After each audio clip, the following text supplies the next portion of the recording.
think it doesn't help St. Elizabeth that tonight is homecoming. All right, coming up next, we'll take a look at some of the big games on tap this week. You're listening to the pregame show leading up to the week 4 matchup between Hodson and Newark here on Fox Sports 1290, streaming live on 302 Sports. It's St. E's and DMA, not Hodson and Newark. I'm looking at my top 10. Not that again. We'll be right back on Fox Sports 1290.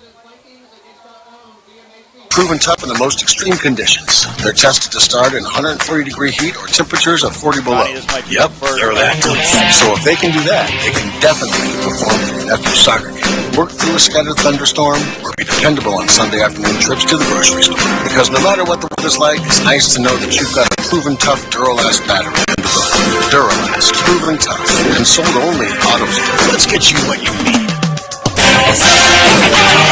As a small business owner, you're juggling it all, including customers' calls from your personal phone. But with Grasshopper, you get a business phone number and a business phone system from our mobile app, so you can work smarter, not harder. Grasshopper forwards calls, texts, even transcribes voicemails. Everything you need to simplify your business and stay responsive. With Grasshopper, there's no long-term contracts, and customer support is 24/7. Whether you're starting or growing your business, Grasshopper is the answer. Now, get $20 off your first month when you visit grasshopper.com/radio. When you're feeling hungry, you don't want to mess around with a quarter-pound meat sandwich. Instead, eat one of Arby's new half-pound roast beef sandwiches. 8 ounces of thinly sliced, tender roast beef. And if you really want a quarter pound of beef, that's cool. Just eat half of a half-pound roast beef sandwich.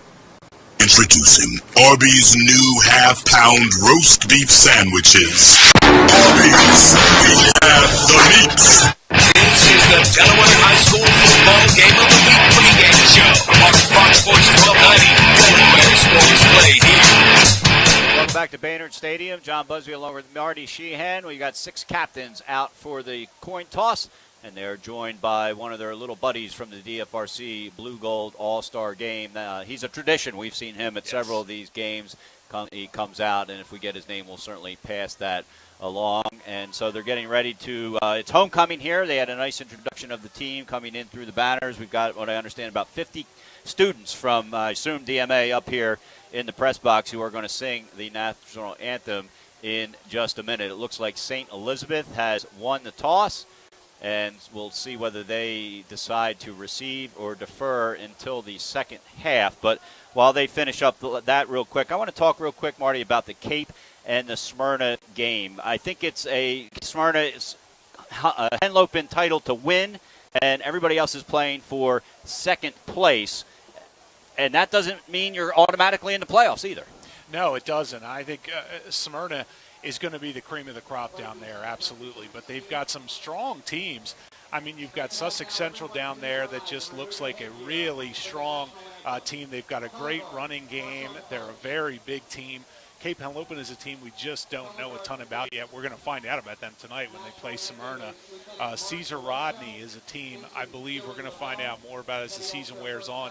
I really think the quarterback down there, I'm hearing good things about Jared Wagenhofer, who was supposed to have a good season last year. They got off to a rough start. They got banged up a little bit. They're off to a good start this year. They're 2-1. As we said, they lost a close one to William Penn, so watch out for them.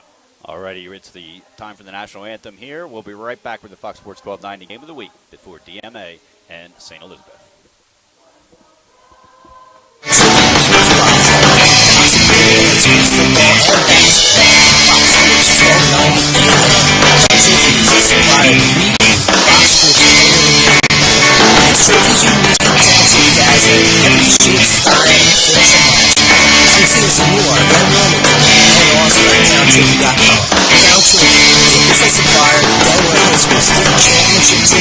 Proud partner, Fox Sports 1290 AM. Harvey Hanna & Associates, owning, operating, and managing over 3.5 million square feet of industrial, retail, office, and hospitality properties in Delaware, offering the most unique and creative commercial real estate solutions in the industry today. HarveyHanna.com. Hello, I'm Alleyne McGraw for People for the Ethical Treatment of Animals. Our animal companions rely on us, especially during a natural disaster. If you're forced to evacuate your home Do not leave your animals behind.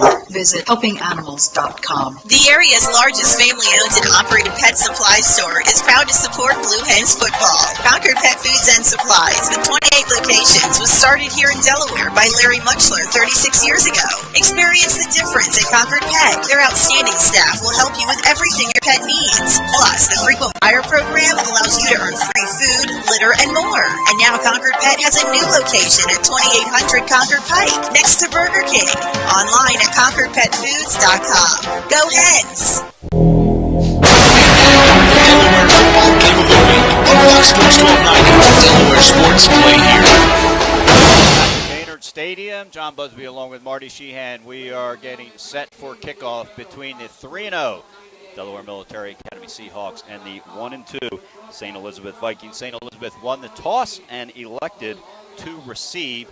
They will defend the north end zone, and that means they'll be moving left to right as we see them. They have a win over Mount Pleasant, followed up by losses to Laurel and Delmar. They are in their white jerseys, gold pants, and gold helmets with the red numbers.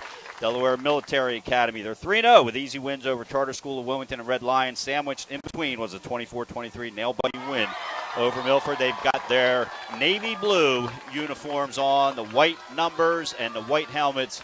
It's a good numbers night for the broadcasters, Marty. It really is. And you have a little gamesmanship maybe going on here early. St. Elizabeth has been out waiting for the kickoff now for about 60 seconds. DMA is still huddled on their sideline. So we have a little bit of the heavyweight championship fight where the champion comes out a little late here, making St. E's wait a little bit. It's going to be really interesting tonight. St. E's, if you're on the defense of St. E's, you want to try to force DMA to end long situations. You want to force them to put the ball in the air because it's just not something they've done a lot this season. Matt Draka will kick off for Delaware Military Academy. He had the 24-yard game-winning field goal as time expired against Milford. He's 17 of 18 on PATs this year. Back to receive for St. Elizabeth is TJ Butler and DeQuez Walker. It is a perfect weather night for football. You wouldn't want it any warmer. You wouldn't want it any cooler. There is no wind that I can see anywhere. The field is in great shape 4 weeks into the season. I talked to one of the grounds crew ahead of time. He said we'll have a better idea in 2 weeks because there's about 8 games going on between now and then. Marty, I'll just add my opinion. It's time to turf this field. As beautiful as it is right now, it's not always the case. It's a mess later on. And we've been here at this point in the season before, and it's not the ground crew's fault. No. It's just you can only do so much with as many games as they're going to have. DMA kicking off right to left. Matt Draka is set to get us underway, and here we go. It's going to be a short kick there, taken by the up back at the 23-yard line. Cuts across to the 25, trying to cut back there, and that is Ray Jones, who is going to be the starting quarterback. So getting hit already, Mr. Wow, Jones. I was going to say, I'm not sure that Joey Wright drew that up that way, that he wanted his starting quarterback taking the kickoff, but we've seen Drake actually hit some touchbacks this year, so I would say it was planned that they kept that a little short, but return for Ray Jones, a good return, and not a bad starting position for St. E's here up around the 30-yard line. Yeah, I like that strategy if you are DMA. The last thing you want to do is give St. Elizabeth any hope with an opportunity to run one back. Both those guys are talented athletes and have the capabilities to do so. So St. Elizabeth will moving left to right as we see it, starting at their 32-yard line. Lined up on the right hash mark closest to us. Ray Jones in at quarterback. Lined up behind him is Cam Jaden, who's got 1 rushing touchdown and 1 receiving touchdown on the season. 2 wide receivers, 1 on each side. Both slots are filled. Pistol formation, and it's a fake handoff. Jones is looking deep down the left sideline already. He's got his man. That's DeQuez Walker, and Walker brought it in and then is brought down by Austin Edmonds, but a huge pickup all the way to the 28-yard line of DMA. I think that's exactly what St. Elizabeth needs to do and what they were looking to do. DMA was caught completely off guard there. We said in pregame we saw Ray Jones throwing the ball 40 yards in the air.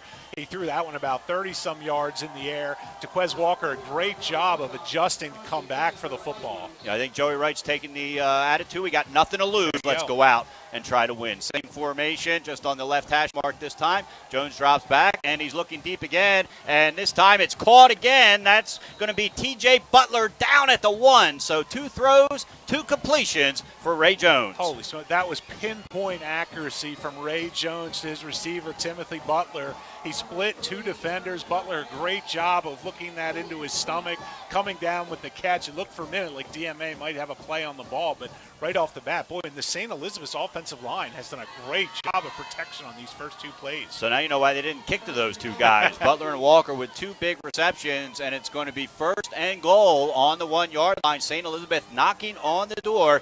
Jaden, the single back, lined up behind Jones. Jones is going to keep it and try to get in, but he's going to be driven back. A nice tackle there by Dominic Petrucci to keep Jones out. He's actually going to lose a yard. Unfortunately, that's going to be one of the problems. Jones is a great running back down in these end goal situations, but when you put him at quarterback, DMA knows he's going to be the guy to keep the ball most likely. You can't throw deep from the 1-yard line, so they're able to key on Jones a little bit more. Great job by the defensive front to stop him. And so to bring up a 2nd and goal after that loss of 1, it's going to bring it back to the 2-yard line. Looks like it's going to be 3 backs alongside, 1 on each side of Jones and Jaden lined up in the backfield, and the give is going to be to Bryant, and Bryant rolls around over the left tackle. The St. E's player signal touchdown, and so does the referee. Touchdown, St. Elizabeth. Fantastic job from St. Elizabeth from start to finish.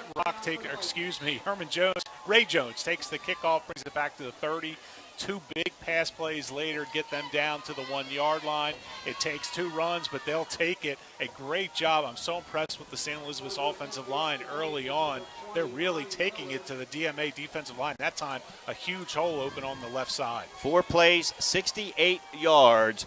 Butler punches it in from the 2. Brian Millard in to kick the extra point. On the hold will be Thomas Madams, who is the backup quarterback tonight. Some confusion, somebody running onto the field late. We'll see if they're able to get this extra point off. It'll be taken from the 10-yard line, so a 20-yard kick. The kick is up, and it is good. So with 10:26 remaining here in the first quarter, St. Elizabeth needs just 4 plays to take a 7-0 lead. You're listening to the Fox Sports 1290 Game of the Week and watching it live on 302 Sports. Spirit Federal Credit Union brings you Kasasa. What's Kasasa? It's a catchy word for earning cash that just might make you want to dance.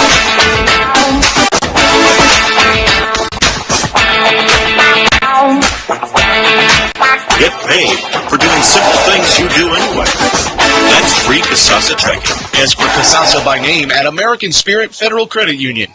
High school football on Fox Sports 1290, foxsports1290am.com, and iHeartRadio Fox Sports 1290. Welcome back. John Busby along with Marty Sheehan. It took just 4 plays, 2 long passes, and T.J. Butler's 2-yard touchdown run to give St. Elizabeth a 7-0 lead, 10:26 to play here in the first quarter. Getting ready to kick off is Brian Millard. He nailed that extra point to give them that 7-0 lead. A shocker so far, Marty. I would say if you're DMA, you got to be shell-shocked. This is something we haven't seen from St. Elizabeth. I'm sure Casey Rock is over there saying, where were these great hands when I was throwing the ball with the first 2 weeks? But a great start for the St. E receivers and for Ray Jones. Karan Alleyne is back, and they're smart, and they don't kick it to him. Instead, it goes right to Luigi Arandio, who jumps on the ball, and DMA is going to start at the 48-yard line. I understand not kicking to Alleyne. I don't think they wanted to give DMA this good of field position. Wow, I agree. I'm shocked at how short this kick was. I thought they might try to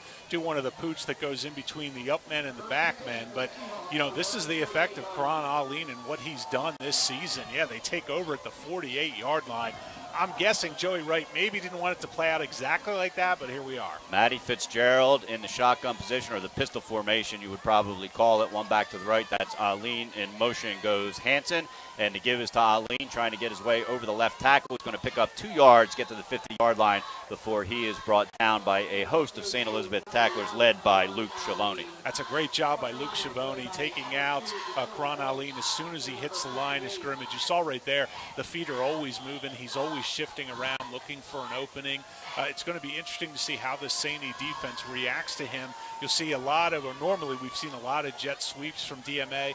We haven't seen as Matty Fitzgerald throw the ball a lot. And he does struggle when he throws it sometimes. He's got 4 interceptions on the season, so there might be a reason for that.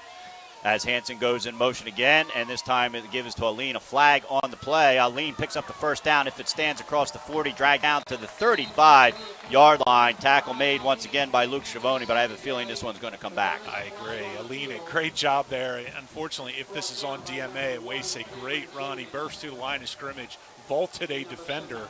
Looks like we have an illegal procedure on DMA, and unfortunately, a wipe out that nice gain for Alleyne, take them back 5 yards. So good start for the St. Elizabeth defense, no matter how you slice it. And so that's going to push DMA back to the 45-yard line and bring up a 2nd and 13.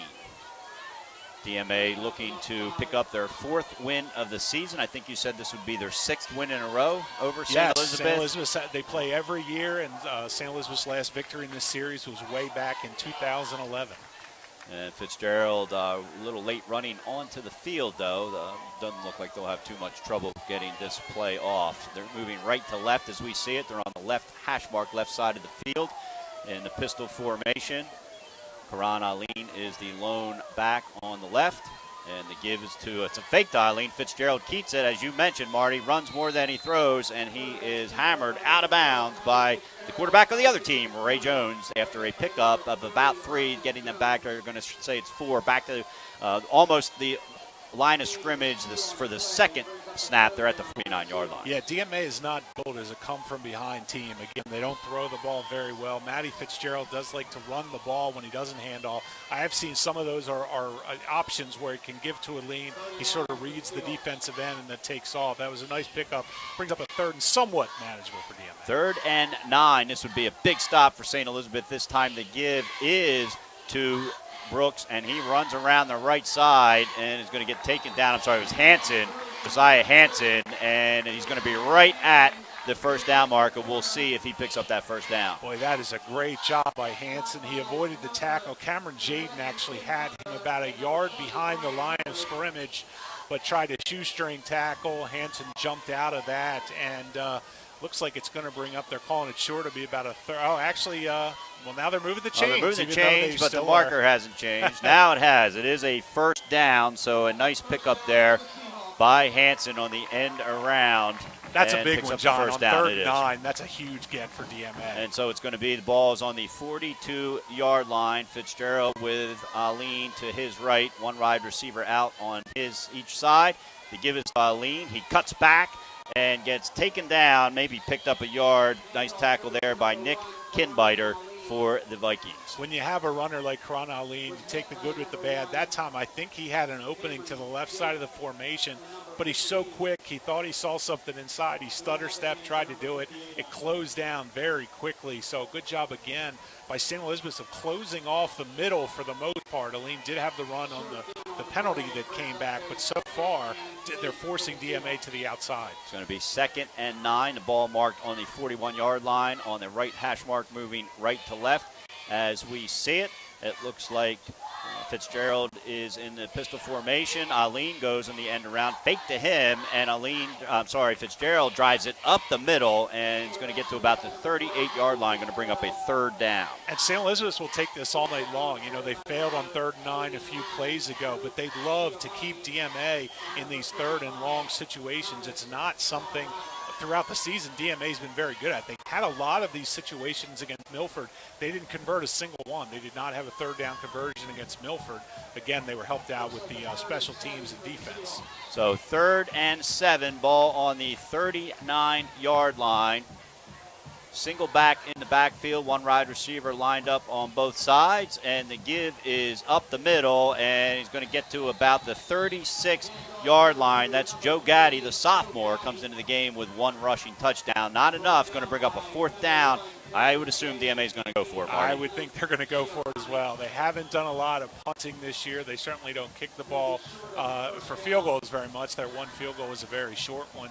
But, yeah, this is a down and distance where DMA almost will always go for it on this side of the field. 7-0 St. Elizabeth with a lead here, 6:35 to play, almost halfway already through the first quarter. Big 4th down here for DMA. Big 4th down could be stopped for St. Elizabeth. Gaddy, the lone back in the backfield, line up to the left of Fitzgerald. Fitzgerald is going to roll to his left, looking to the sideline, has his man. A big hit there. They're going to pick up the first down. The reception was by Zach McCloskey gets knocked out of bounds at the 25-yard line, so a nice first down play there by DMA. And I believe that may be McCloskey's first catch on the season. The only two completions that Fitzgerald had before this was to Nick Renaud, another tight end. So a great job there of rolling out to his left, setting his feet, and finding the receiver for the first down. And again, St. Elizabeth's, they've got them in 2 third and long and the 4th and 4 situation, just not able to stop them. And so it's going to be 1st and 10, ball on the 25-yard line. Joseph Gotti flanked to the right of Fitzgerald. Alleyne is the wide receiver lined up on the left, and Hansen is on the right. They're going to try to get Hansen in the right corner of the end zone. Incomplete. Nice coverage there by the St. Elizabeth defender. Not sure who that is, Marty. I can't see that far. Maybe Ben Field? I think it's Deshaun Brooks. Okay, good eyes by you. On the defense. Yeah, that was a really nice job. And you know what? I take it back. It was actually Ray Jones. Ray Jones is everywhere. Number 3 on the coverage there, the quarterback for St. Elizabeth. He was actually in really good position to intercept that ball. Almost came up with what would have been a huge interception. All of a sudden, DMA's gotten past crazy since they completed one. Well, the number 3 makes sense why I thought it was number 8 from this far away. But either way, it is 2nd down and 10, ball on the 25-yard line. Fitzgerald in the pistol. He gives to Alleyne on the jet sweep. He tries to get around the edge, does, but then gets knocked out of bounds by Cameron Jaden. Pickup, it looks like, of about 2. Alleyne, a great job to get positive yardage there. Again, he cut it in. It was cut off by 2 St. Elizabeth defenders. There was only about 3-4 yards off to his left. He stopped, cut it out again, and picked up the 2 yards. Going to mark the ball at the 23-yard line. Looks like it's going to be about 3rd and 8 here for DMA. Certainly in 2-down territory. They're lined up on the left hash mark, so the short side of the field is to the left, and that's where Alleyne is going to line up as a wide receiver. Gotti is the single back. Fitzgerald trying to get St. Elizabeth to jump, and it works. So that's going to take care of 5 of the 8 yards. That was a really nice job by Fitzgerald there to bark out the signals. He had a little bit of a head bob that got St. Elizabeth to jump, but yes, brings up a very much more manageable about 3rd and 3 situation for DMA in what is really one of the better drives they've had this season. So far, they've run 9 plays. They picked up a first down on 3rd down, and they picked up a first down on 4th down. And so a nice reaction the way their defense got beat to open up this game. So 3rd and 3, we'll call it. Ball is on the, looks like about the 18-yard line. Fitzgerald takes the snap. He's looking left. He's looking for Alleyne in the end zone. Interception, and that ball is picked off by DeQuez Walker. So what they didn't want to happen, Marty, happened. No, and that unfortunately was just a terrible pass by Matty Fitzgerald. He put no air under the ball. It was a line drive. All the defender had to do, and he had inside position, was Brooks. He turned around. The ball hit him right in the chest. So a disappointing end to what was a really good drive for DMA. But again, giving the benefit of the doubt to Matty Fitzgerald, they do not throw the ball a lot, so he's not been put in a lot of situations where he's had to make that throw. No, and so, but St. E's, you couldn't ask for a better start than this. Not a great job, probably their best offensive drive of the season in terms of 2 big plays and a rushing touchdown, and then countered with an interception by DeQuez Walker to give the ball back to St. E's at their own 20-yard line. 3 backs in the formation. Ray Jones in at quarterback. If you're just tuning in, Casey Rock is out with an injured right leg. The give is to Jaden, and he gets piled up and knocked down. It looks like a loss of about 2. Wow, that was big. TJ Thomas, our poster boy, 6'5", 290-pound senior who just came flying in there and demolished the ball carrier. We actually had TJ's mom in the booth looking for one of our great posters from NKN Films this year. We promised to get her one of those. Every poster they make is great. This one, we got more compliments about. It's one of those things where they get better every single year. Just a wonderful job putting that poster together for us. That's NK Films. Visit them at nknfilms.com for all your video needs. 2nd and 12. We'll call it at the 18-yard line. Single back formation. Ray Jones rolls out to the left, decides to keep it, breaks a couple tackles, gets out to the 25-yard line. They're going to give him, so it's going to bring up a 3rd and 5. All in all, not a bad job by Ray Jones there. He kind of tiptoed through. I thought he was going to burst out to the outside on the left at one point, but he did manage to pick up about 7 yards on the play, so good job. Again, DMA knows that he's going to do that often tonight, so good job by him picking up the 7. Good adjustment by Ray Jones so far at the quarterback position. He had the 2 long completions, a nice run there. He came into the game with 2 touchdowns receiving the ball. Yes. So, again, we talk about how it's not only Rock not being in, but you've taken away a wide receiver. Jones keeps it again, and he squirts his way up the middle. He has a first down across the 35 to the 40, where he's met by about 5 DMA Seahawks, but not until he gets to the 42-yard line. A great first down run by Ray Jones. Great job by Ray Jones. Again, I'm surprised at how well the St. Elizabeth's offensive line is playing. They did not look good, especially in their last 2 games. They were kind of overrun with Casey Rock back there. Now, it is a little different having a guy with some wheels like Ray Jones has back there, so he kind of can cover up some mistakes by the offensive line, but all in all, a great job by that front for St. Elizabeth tonight. Pistol formation again, single back is Jaden. 3 wide receivers out to the right, 1 out to the left, and this time it's DMA that is probably going to get called offsides. A nice cadence bark there by Ray Jones. It was Kevin Wohlhar, the defensive lineman or linebacker for DMA, who was blitzing on that play, blitzed about 2 or 3 seconds too early as he just bowled over the offensive lineman from St. Elizabeth, Matthew Shields. So, again, DMA helping out St. Elizabeth a bit. Other advantage, not only first down, it's 1st and 5 Yes. instead of 1st and 10. It's 7-0 St. Elizabeth's lead. 3:16 to play here. John Busby along with Marty Sheehan. We are at Baynard Stadium, which is home for both these teams. Tonight it's homecoming for the Delaware Military Academy. 3 wide receivers out to the left, 1 to the right. Ray Jones in the pistol formation. He's trying to have them jump off sides again. He's going to roll out to the left. Jaden's following him, but Jones is going to keep it, tuck it, and get up the first down before he's knocked out of bounds at the 45-yard line. They're running the option to Cameron Jaden. They've done that twice now to the left side, and DMA is completely focused on the pitch to Jaden and allowing Ray Jones to get upfield 3, 4, 5 yards before they attack him at all. St. Elizabeth will take that all night long. Jones is a great runner. If he can rip off 5, 6 yards at a clip, this could be a long night for the DMA defense. You know, I think DMA's a little bit back on their heels right now, Marty. I don't think they expected the explosion in the first series, and I don't think they expected to be back on the field this quickly and back defending their own territory now as St. Elizabeth has moved into DMA territory. Jaden drives up the middle and picks up a yard. They're going to mark it at the 44-yard line. Yeah, that time a good job by Jacob Hudson cutting that off at the line of scrimmage. He hit the ball carrier, Jaden, just as he came through enough to trip him up, hold him to about a 1.5 yard gain. 2:35 to play. St. Elizabeth jumped out to a 7-0 lead on T.J. Butler's 2-yard touchdown run, which followed big passing plays down the sideline to to T.J. Butler and DeQuez Walker. And so it is 2nd and 9, ball on the 44-yard line. 3 running backs. The pitch is to the right, and that is to number 11, T.J. Butler, and he gets barreled behind. Going to be a big loss of about 10 yards there. So that play didn't go. That's been the least effective play of the night for St. Elizabeth. Unfortunately, that was the first time that Ray Jones looked like the quarterback he isn't. He pitched that way too early. He didn't force the defense to commit. He threw the ball very wide. It was a difficult play from the very beginning. The timing was completely thrown off, and Butler was just kind of on his horse trying to get anything.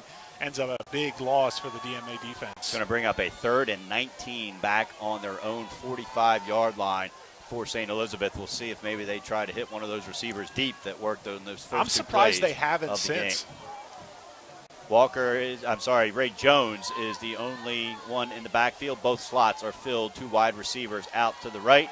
Jones stepped back. He gets flushed out, looking to throw. He throws it back to the other side to Jaden. Jaden gets it sort of like a jailbreak delayed screen. A flag on the play. 2 flags come flying in.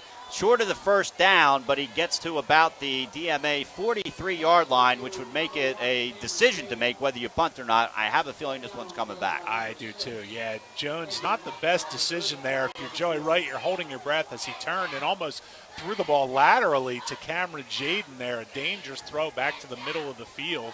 Again, he's not a quarterback. This isn't something he's used to doing, so he's really being very improvisational out there tonight. Everybody's pointing back, and they're looking over here to see what DMA wants to do. I think it might have been an illegal. The ref is making. Now he's coming over here to make the signal to the home team. Is that a hold? Yeah, they're calling a hold. Right, so they're calling a hold. Different. He has a little bit different signal for holding. It was hard to tell, but I think what came out of that was a hold on St. E's. I figured it was either going to be a hold or a lineman illegally downfield, just because of the way that play came about. I'll be honest. I'm shocked that DMA accepted this penalty. It would have brought up 4th and probably about 10 to go. Instead, they're making it 3rd and 20. I guess they figure field position-wise, this is the better decision. Well, and I think they've also seen that Ray Jones is more able to pick up big yardage running the football, and has done that on a couple of occasions. So we'll see if it pays off here. 3 wide receivers out to the right.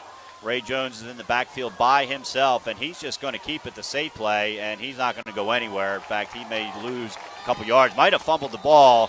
Did fumble it, but it looks like St. Elizabeth maintained, and that's going to bring on the punting unit. And that's one thing I talked about in the pregame. If he did fumble that, and it looked like he did, that's his 4th fumble of this season. He did lose the previous 3. So it's something where DMA, anytime they get a hold of Ray Jones, they're going to be stripping that football. And actually, John,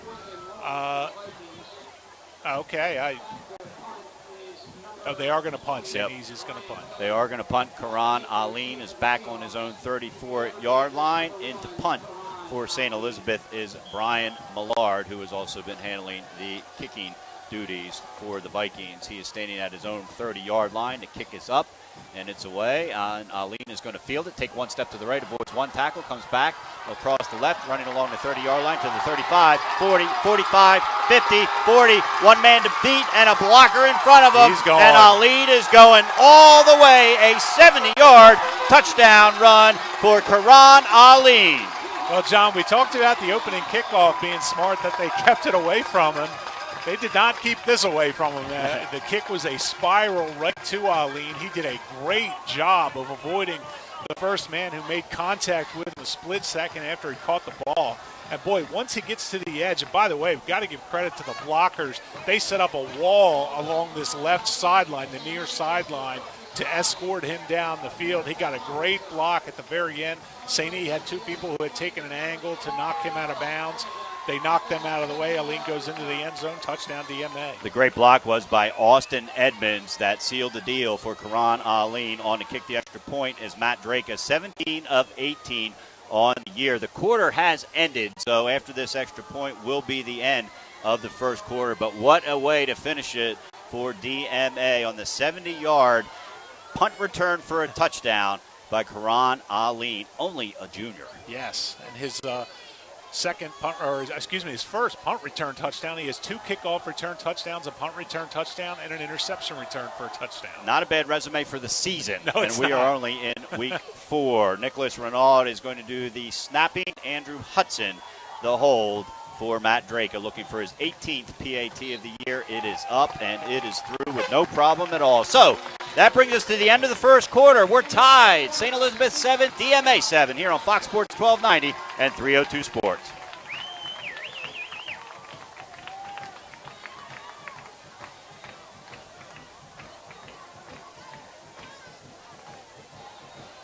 Incognito Productions is the premier sports filming company in Delaware, shooting, editing, and creating sports films for teams and individuals. Incognito has you covered with recruitment and game reports, plus team documentary-style highlight reels, licensed and insured. Incognito has been in the business for over a decade, and they're even customized schedule posters like the one created for Fox Sports 1290. Team posters and more. See for yourself the top quality of Incognito Productions.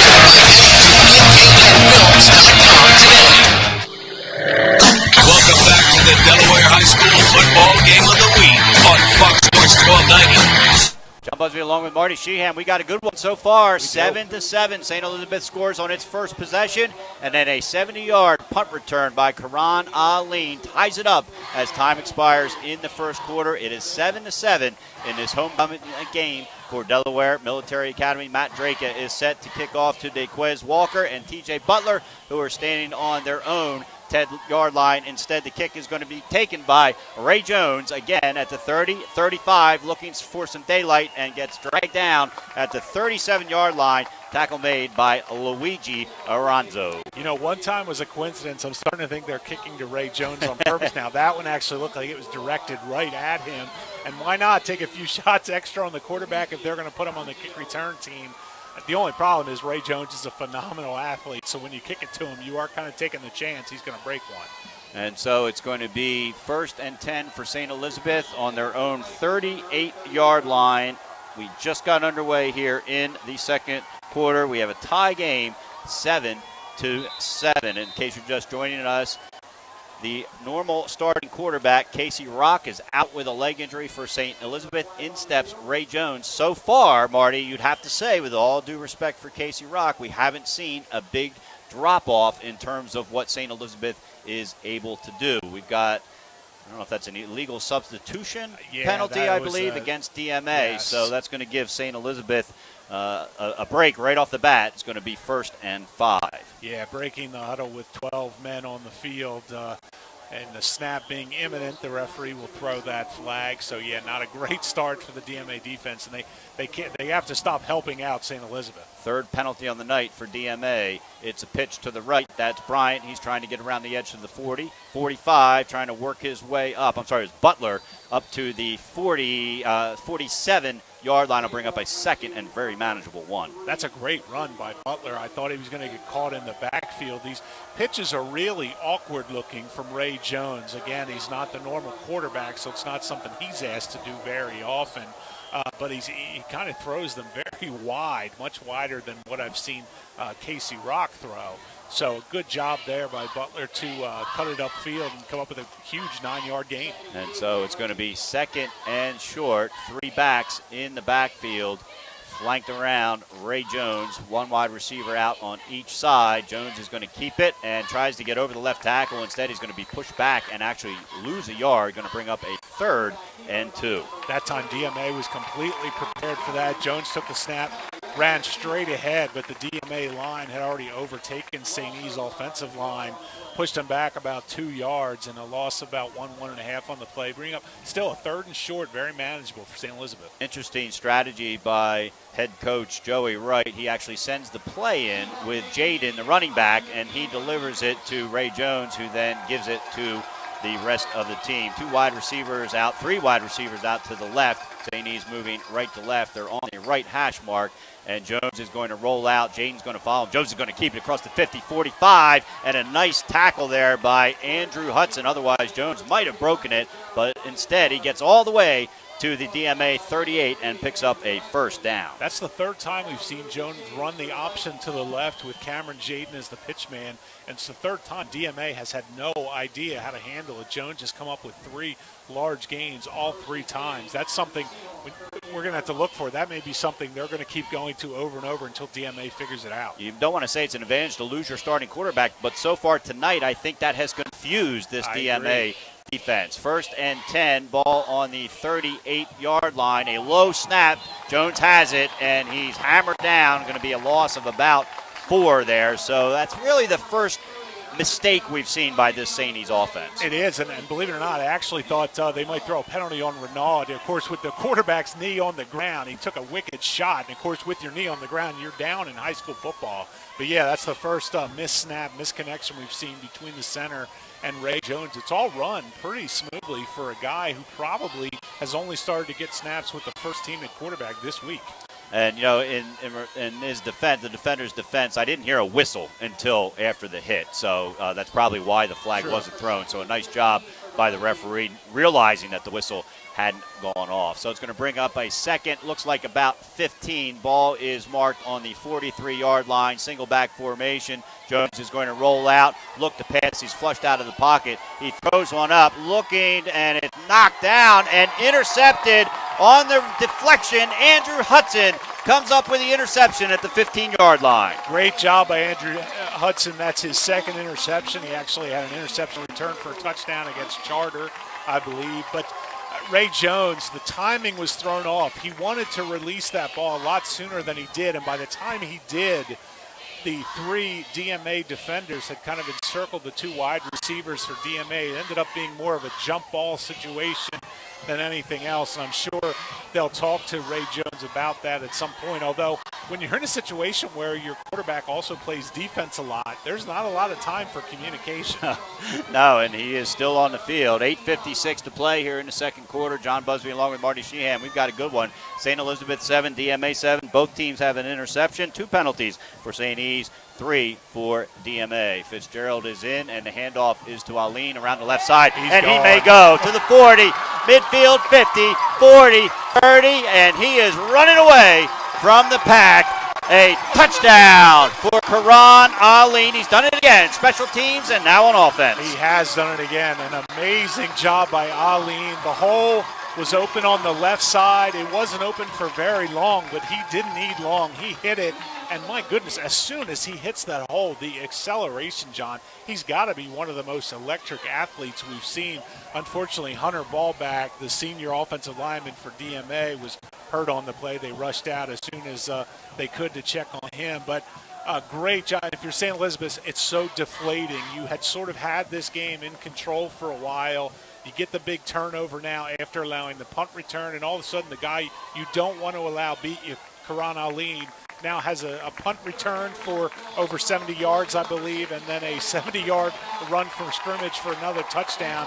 Just an amazing athlete. So 155 all-purpose yards, not even counting what he did on the ground. He's got more than that as Alleyne's going to come off and get a much-needed rest. He's signaling for somebody to come in. The good news is Hunter Ballback is off under his own power. Draka is in, going to try to connect on his 19th field goal. He is PAT. He is 18 of 19 on the season. Andrew Hudson in on the hold. It's 13-7. Going to try to extend it here to 14-7 with 8:44 to play. The snap is back. The hold is down. The kick is up. And it is good. So with 8:44 to play here at Baynard Stadium, the electrifying Karan Alleyne has put DMA ahead 14-7. You're listening to Fox Sports 1290 Game of the Week and watching it live on 302 Sports. Switch to Harry's Razors? Because we make just one perfect razor with 5 precision blades.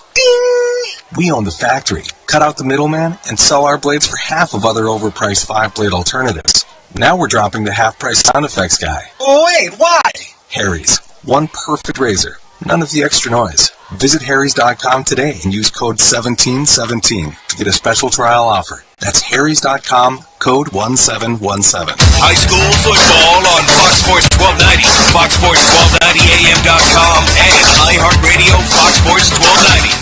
Welcome back to Baynard Stadium after falling behind in the first series of the game, 7-0. DMA has rallied back behind the legs, or underneath the legs, I should say, of Karan Alleyne, and have taken a 14-7 lead. John Busby along with Marty Sheehan.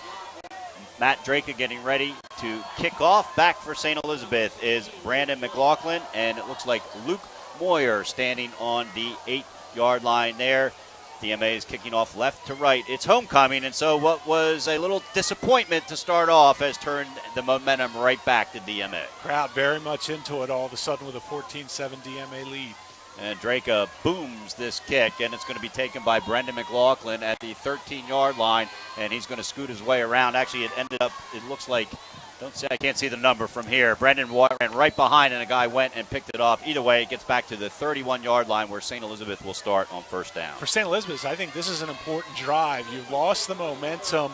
They lost sort of the element of surprise. They got off the 2 big passes in the first drive. They were running the ball very well.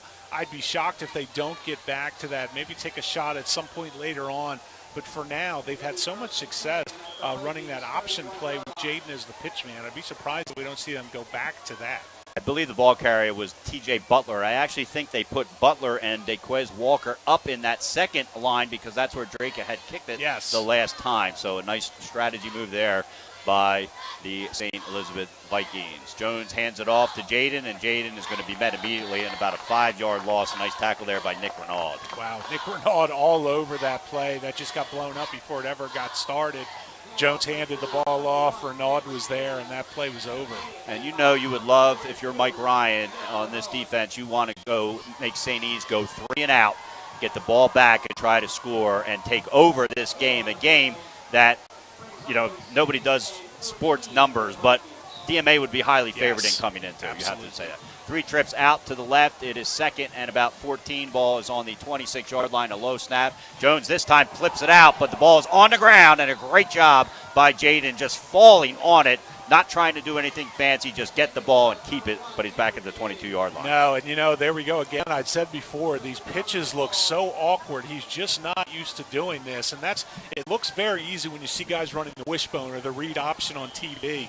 In reality, it's very much set on timing. And if that timing is off, which Jones can't have a lot of it running this offense, it's very difficult to execute. Jones does more receiving and getting the ball handed off to him than anything else. Yes, he'd be the one receiving that pitch, right. Absolutely. He is the backup quarterback, very athletic, and has a good arm, as we saw on that first series. 3 in the backfield. Jones is just going to keep us, try to get some of the yards back. He does cross the 30 to the 35-yard line, so he's going to set up a manageable 3 and about 6 for St. Elizabeth. That's a great job. I'm actually surprised DMA didn't key on him on that play, given the bad snap or given the bad pitch on the last play.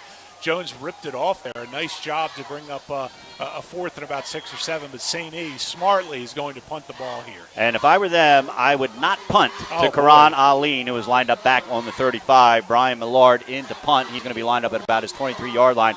My guess would be he got the directions to do anything except kick it to the person receiving the punt.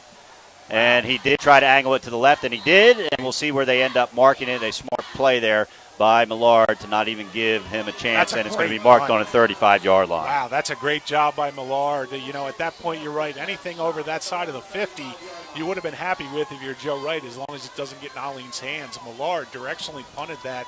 It goes out of bounds at the DMA 35-yard line, so a really nice job by the punter. Coming up on the IBEW Local 313 halftime report, our producer and studio host, Ronnie Vickers, will have football news and scores, along with a preview of the weekend's matchup. The Heads, a few games earlier today, a few games yesterday, held on Thursday here in Week 4. Plus, we'll be able to back with a review of the first 24 minutes of action here. It's all coming up at the half. DMA with the ball and a 14-7 lead, ball on their own 35-yard line, and it looks like St. Elizabeth is going to take its first timeout. We will take our 4th break of the half. You're listening to the Fox Sports 1290 Game of the Week and watching it live on 302 Sports. DMA 14, St. Elizabeth 7. Credit Union brings you Kasasa. What's Kasasa? It's like never getting surprised by an ATM fee. No account fees, no ATM fees, no minimum balance. But Kasasa pays you up to 39 times more interest than those megabanks. Surprised? What are you waiting for? Ask for free Kasasa checking at American Spirit Federal Credit Union. Welcome back to the Delaware High School Football Game of the Week on Fox Sports 1290. We're here at Baynard Stadium up in Wilmington off of Broome Street, the home to the Sleazy Adams Sows. But tonight, it's the home of the DMA Seahawks. It is homecoming, and they're taking on St. Elizabeth. They got off to a bad start, fell behind 7-0, but have rallied behind the legs of Karan Alleyne to take a 14-7 lead, 6:34 to play. John Busby along with Marty Sheehan. It's 1st and 10 for DMA. Ball on the 35-yard line. And the give is to Karan Alleyne up the middle. He escapes a few tackles and is brought down, but not until he picks up a first down on the 46-yard line. John, he came within about 2 missed tackles there of going again. He broke through the first line of St. Elizabeth's defense, got back to the cornerbacks and the safeties before they were able to bring him down. If you're Coach Ryan, you would love a grind-out drive that takes us into the second half here to wear down the St. Elizabeth's defense. Yeah, and St. Elizabeth, that might have been one of the reasons that Joey Wright called that timeout, was to kind of just regroup. Yeah. As you said, a lot of these players on both teams are on the field all the time, including special teams. 1st and 10, ball on the 47-yard line. 2 backs in the backfield. Fitzgerald is going to turn and give it to Alleyne. Alleyne scoots around and picks up, gets into The St. Elizabeth territory on the 49-yard line, a pickup of about 3.5. We'll give them 4. Alleyne doing a good job again getting positive yardage. I mean, if he can get 3-4 yards a clip, you're looking at a first down every 3 to 4 plays. St. Elizabeth is king on Alleyne, and he's still able to get through this DMA line, which did a really good job in 2 of their first 3 games against Charter and I forget who they're. Red Lion, They were opening up huge holes against them. Not so much against Milford, but they're doing it tonight. Alleyne averaging over 100 yards rushing a game. He's got 155 all-purpose yards on the punt return and the run already. A high snap. Alleyne goes back and scoops it up. He's going to try to make something out of nothing. A nice job by the St. Elizabeth. They bring him down at the 38. So the first big mistake we've seen from DMA on an offensive play. Unfortunate play. That's the first time, even on all the plays we've seen on tape, that we saw a missed exchange for DMA on the shotgun. St. Elizabeth had to be holding their breath when Alleyne picked that up in the backfield and started to run with it, but a good job by St. Elizabeth to track him down. Yeah, that's one guy you don't want recovering a fumble is Karan Alleyne. Going to bring up a third and looks like about 18. They don't put the yardage up on the scoreboard here at Baynard, so I'm trying to do the math as I'm talking. 3rd and 18.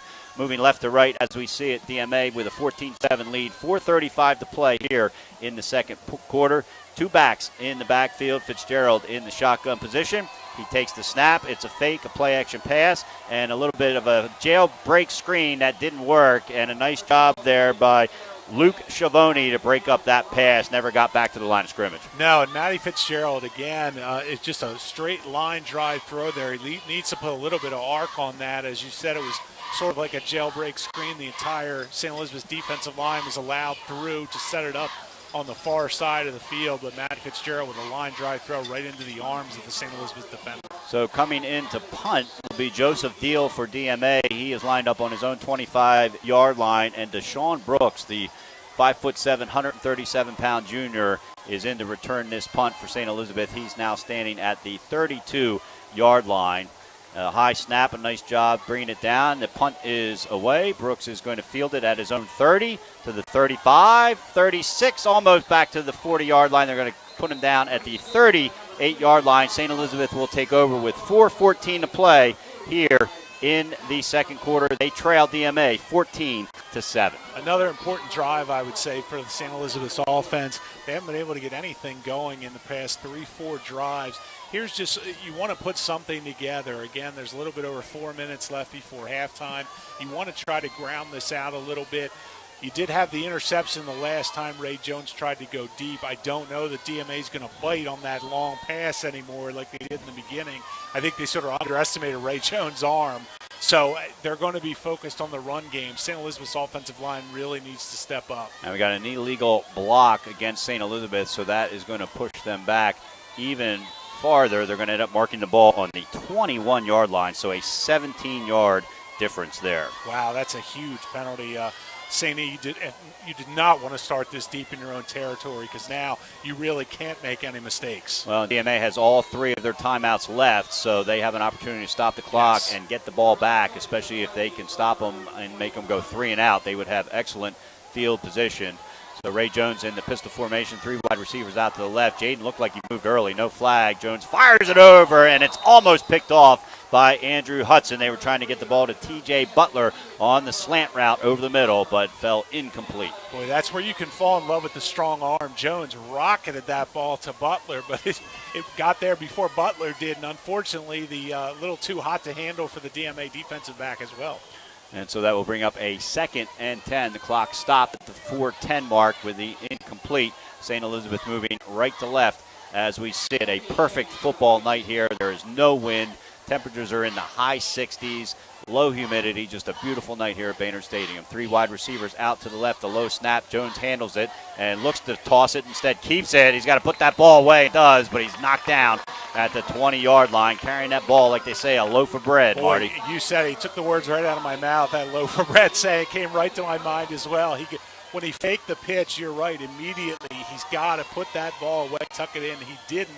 At DMA, you know they're going to be ripping at that. And you have to wonder mentally if he's got in the back of his mind, he's remembering that near fumble that Jaden saved him by falling on the ball. But it was the first pitch attempt, even though they've run that play several times. It's the first time he actually tried to pitch it, and it didn't work. And so you have to think that that plays in the back of the junior's mind, the backup quarterback here in for the injured Casey Rock. 3rd and a little bit over 10. 3 wide receivers out to the right. Jaden is the lone back. 1 wide receiver out to the left.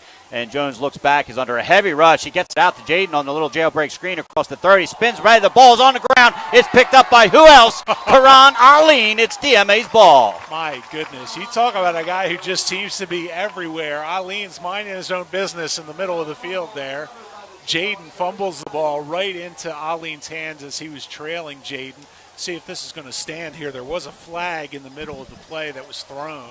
St. E's offense is staying on the field, but the DMA defenders are saying they're going to decline it. So that would depends on who you believe. And now it looks like the St. E's offense is heading off. So DMA will take over on the 24-yard line. That is the 2nd turnover by St. E's. An interception was the first. It's going to be DMA's ball on the St. Elizabeth 24-yard line with 3:06 to play, and they've got all 3 of their timeouts left. You know, DMA has been coached. This is something you coach up, to rip at the ball. They're doing that all night to the St. Elizabeth ball carriers.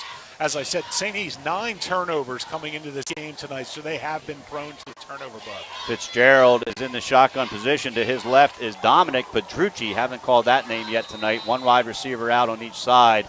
And Mike Ryan sees something that he doesn't like, so he is going to take his first timeout. We're going to take our 5th and final break of the first half here from Baynard Stadium. DMA with the ball and a 14-7 lead over St. Elizabeth. 3:06 to play the second quarter here on Fox Sports 1290. If you could get rewarded for sleeping, would you? What about for sitting on a bench, looking out at the ocean? Or for sitting in a comfy chair, watching football on TV? Guess what? That third dream job is real thanks to Buffalo Wild Wings. You can come in, watch football, and earn points for Blazing Rewards just for being there. That's right, you're a professional football fan now. Brag about it to all your friends. Buffalo Wild Wings. Wings, beer, sports. Terms and conditions apply. Must be a Blazing Rewards member. To join and for details, visit BlazingRewards.com or download the Blazing Rewards app. High school football on Fox Sports 1290, FoxSports1290AM.com, and iHeartRadio Fox Sports 1290. Cameron Jaden fumble picked up by Karan Alleyne, and DMA is knocking on the door. 1st and 10 from the St. Elizabeth 24-yard line. The snap comes back to Fitzgerald. He's looking right, throwing the ball up the middle, looking for his receiver in the end zone. Incomplete. Was trying to get it to Nicholas Renaud. A nice defense there by Sam Janicki for St. E's.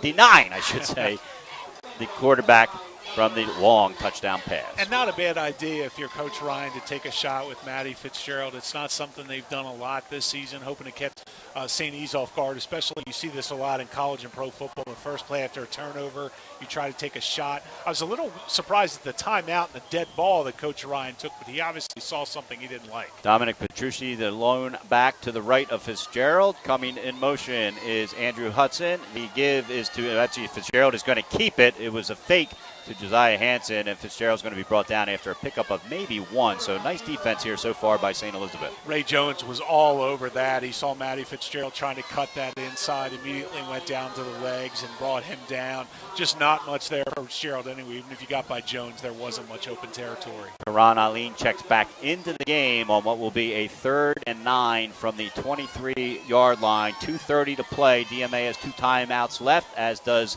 St. E's. It'd be interesting to see if St. E stops him here, if Joey Wright decides to stop the clock.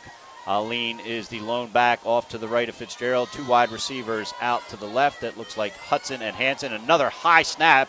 This time Fitzgerald pulls it down and gets taken out on the right sideline. A great tackle there by Tim Butler, the sophomore defensive back. That was a big hit by Tim Butler there. Got his helmet on the ball, it looked like, actually.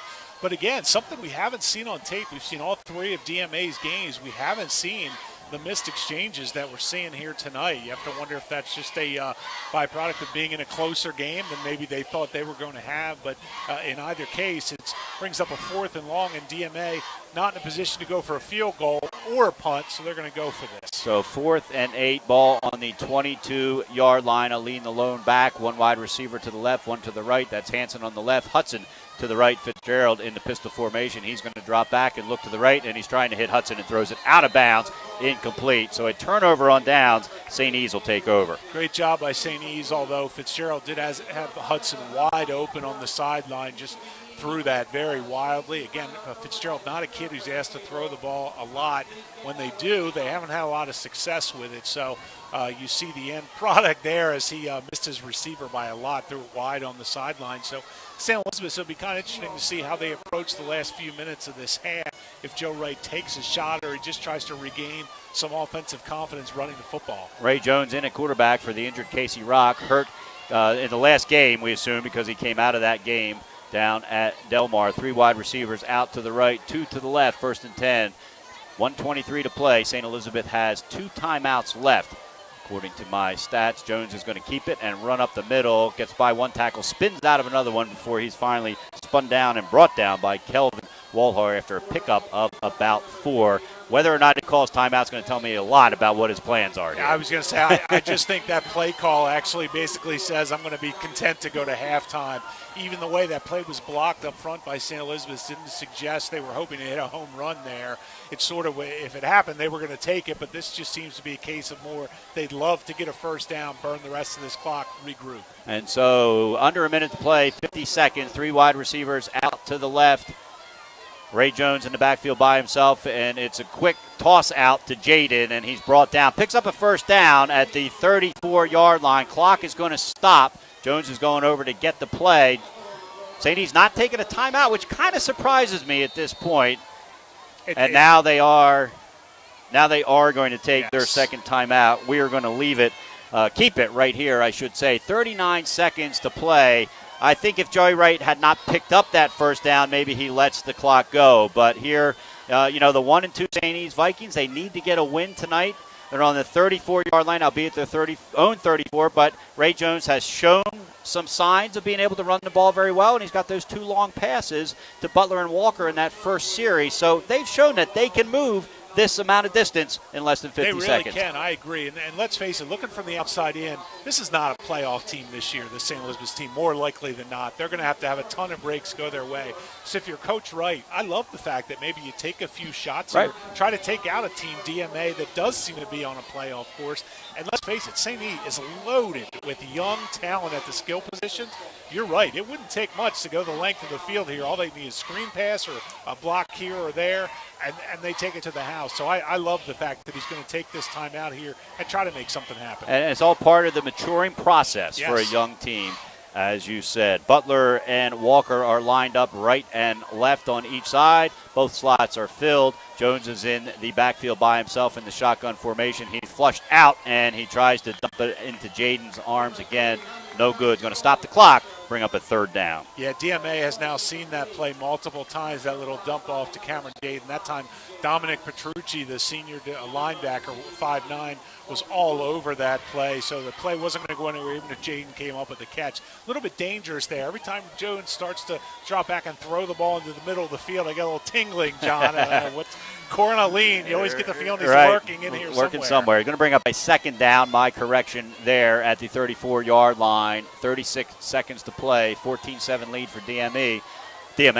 St. Elizabeth will see if they're able to pull this off. Jones is going to keep it and sprint up the middle to the 40, to the 45, 50 across midfield. Still on his feet, brought down, still carrying 4 tacklers with him, down to the 31-yard line of DMA. The clock is going to stop, and Joey Wright has already put himself in position to take a timeout. Tremendous run by Ray Jones right through the heart of the defense. A great job by St. Elizabeth's offensive line to rip open a huge hole in the middle of the defensive front for DMA, and then Jones just muscled his way past the linebackers for about 10 extra yards. So with 23 seconds left, St. Elizabeth is going to have the ball on the DMA 36-yard line. They're out of timeouts here.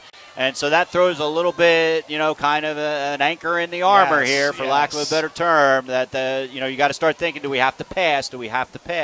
But the good news is Ray Jones has proven he can pass, and he's got 2 great wide receivers in Butler and Walker. And I agree. I think you have to go for the sticks at this point. There's just not a guarantee of of getting off another play, depending upon where the tackle takes place. So I think you got to put the ball in the air, and whether they, they've used this screen pass time and time again. I'd like to see them try something where they use that as a decoy, maybe send somebody out on the near side here, a Walker or a Butler or somebody, kind of get them in a one-on-one situation, throw the ball up and see what happens. Whenever DMA has blitzed, it's created problems for St. Elizabeth, Yes, so I won't be surprised if that doesn't happen. So 1st and 10, 23 seconds left to play. St. Elizabeth trails 14-7. The ball is dropped on the snap. Jones recovers it, but then he's brought down immediately by Jacob Hudson, and that is probably going to bring us to halftime here. St. Elizabeth trying to get another snap off. 10 seconds left. They're lined up. DMA bringing guys on and off the field. The last guy gets off just in time. 2 wide receivers to the left, 2 to the right. And Ray Jones spikes the ball. So with 3 seconds left, they're going to have 1 play left. Now, unfortunately, he didn't spike it, and he didn't get it back to the line of scrimmage. The problem, when you're not a quarterback, that's not as easy as it looks. No, right. Yeah, he's most likely going to get called for intentional grounding because he showed no inclination to throw that to a receiver at all. I actually, if I were the referee, I'd give him the benefit of the doubt on that one. It was very clear what he was trying to do. And they are going to pick up the flag. Okay. They are going to pick up the flag. That's a case where you have your backup quarterback. You know what the intent of the play was to let him go on that. And nobody ever intentionally grounds or intentionally spikes the ball out of the shotgun position. You watch it on the NFL all the time, but everybody's always under center. So he didn't even have the benefit of being able to watch somebody do that. I like the call by the officials. I do, too. Nice job by them. That's a learning experience for Ray Jones and a good job by the officials to recognize what was happening there. So with 3 seconds left, we're going to try this last play here in the half, barring a penalty. St. E's trails by a touchdown, 14-7. They're going to snap the ball on the DMA 35-yard line. Jones is going to drop back. He's being chased to his left, blitzing DMA defenders, and he's just going to throw the ball away in the end zone. Was DeQuez Walker, but it didn't even make it. There is a flag down here, and so if it is against St. Elizabeth, the half is going to be over, and St. E's is running to the sideline. And so we're just going to wait and get the official call here before we send it to the half. And the penalty was declined. So that is going to bring us to the half here at Baynard Stadium. Delaware Military Academy with a 14-7 lead over St. Elizabeth. After the commercial break, we're going to send it back to the Fox Sports 1290 studio for the IBEW Local 313 halftime report with Ronnie Vickers. And then we'll be back to talk about the first day of action. Once again, your halftime score, DMA 14, St. Elizabeth 7. You're listening to the high school football game of the week on Fox Sports 1290 and watching it live on 302 Sports. The TV lawyer ads. Catchy slogans surround promises of maximum recovery and fighting for your rights. Hi, this is Melissa Rufo of Rufo Associates. We have decades of experience successfully handling injury claims. Our track record.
Life's too short to hate your home. Remodel your home with the pros voted Delaware's #1 home improvement company. Ferris Home Improvements has something for every homeowner at their new showroom on the corner of Kirkwood Highway and Harmony Road in Newark, Delaware. Explore products and layouts with the area's top designers. Touch and feel products that inspire your dream space. Ferris Home Improvement's pride in the details make them the area's best in roofing, windows and doors, siding, decks, kitchens and bathrooms. Want a professional no-pressure remodel? Go see the best at the Big Shamrock on Kirkwood Highway. Ferris Home Improvements. Quality workmanship from a neighbor you can trust. The Hadley Group is your local real estate resource. Brian Hadley joined Patterson Schwartz & Associates in 2005. In 2013, Nicole Flora joined Brian, followed by Emma Burnett and Grant Jepp in 2014. That's when the Hadley Group was formed. Patterson Schwartz Associates offer you exceptional knowledge of local market conditions and a commitment to represent you honestly and professionally. So for your next purchase or sale, think the Hadley Group. Visit our website at thehadleygroupre.com. Mr. Italian began his career in home finance in 2002 as a mortgage consultant. Since 2002, Brian has helped over 1,000 home buyers achieve their dreams of owning a home. Brian's knowledge of current market conditions and his detailed evaluation of buyers' finances ensures that each buyer will receive the best mortgage to fit their needs. Brian is often commended on how efficient and effortless he makes the mortgage process for everyone from first-time home buyers to investors to experienced buyers. For the loan that fits you, contact Brian today. Unique Image opened for business in Wilmington, Delaware in 1979 with one focus, wowing our customers with great products and even greater customer service. 30 years later, we are still doing exactly that. Whether you're looking for marketing tools to promote your business, gifts for your employees or clients, or planning a special event, we're here with the voice of experience to help you every step of the way for your complete satisfaction. Visit our new showroom in the Mill Creek Shopping Center, 4577 Kirkwood Highway. Unique Image, you envision, we create. Welcome to Hooters. Have a seat wherever you like. Hooters of Newark is located at 136 Astro Shopping Center, Newark, Delaware. Come in day or night to watch your favorite teams and sports on our many TVs. It's a great, fun-filled environment that is kid-friendly. Our craveable food menu has all the appetizers, burgers, salads, tacos, seafood, you name it, as well as our world-famous Hooters wings, which are the official wings of 302sports.com.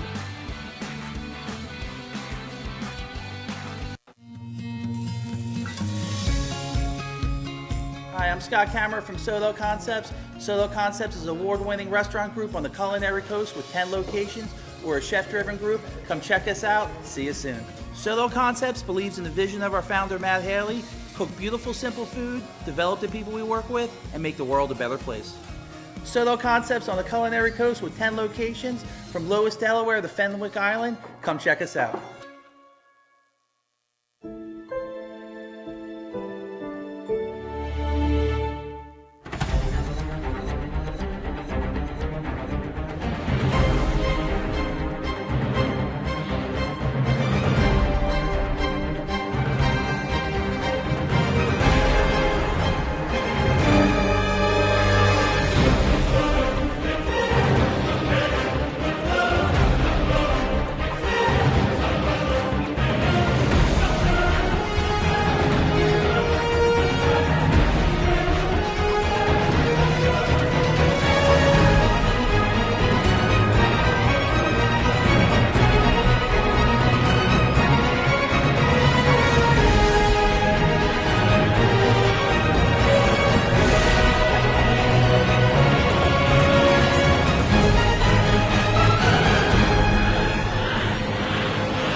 Life's too short to hate your home.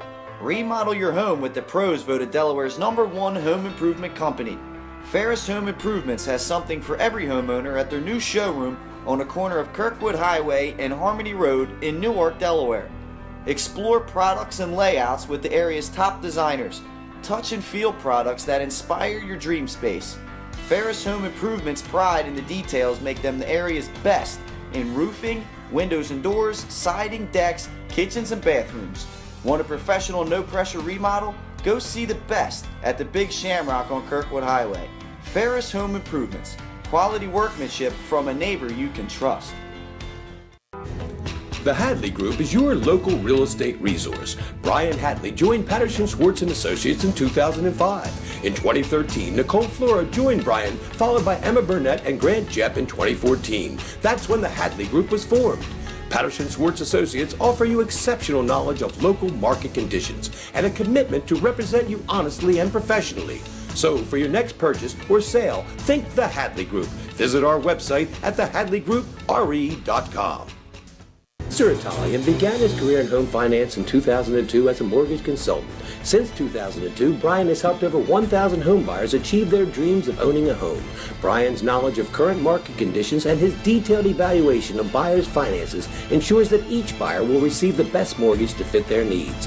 Brian is often commended on how efficient and effortless he makes the mortgage process for everyone from first-time home buyers to investors to experienced buyers. For the loan that fits you, contact Brian today.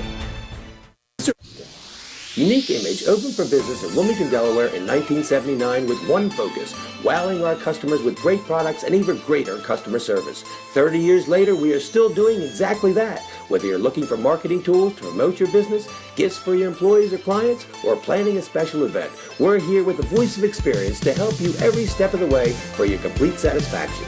Visit our new showroom in the Mill Creek Shopping Center, 4577 Kirkwood Highway. Unique Image, you envision, we create. Welcome to Hooters. Have a seat wherever you like.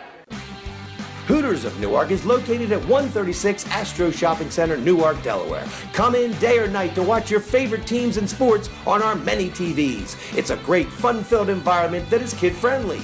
Our craveable food menu has all the appetizers, burgers, salads, tacos, seafood, you name it, as well as our world-famous Hooters wings, which are the official wings of 302sports.com.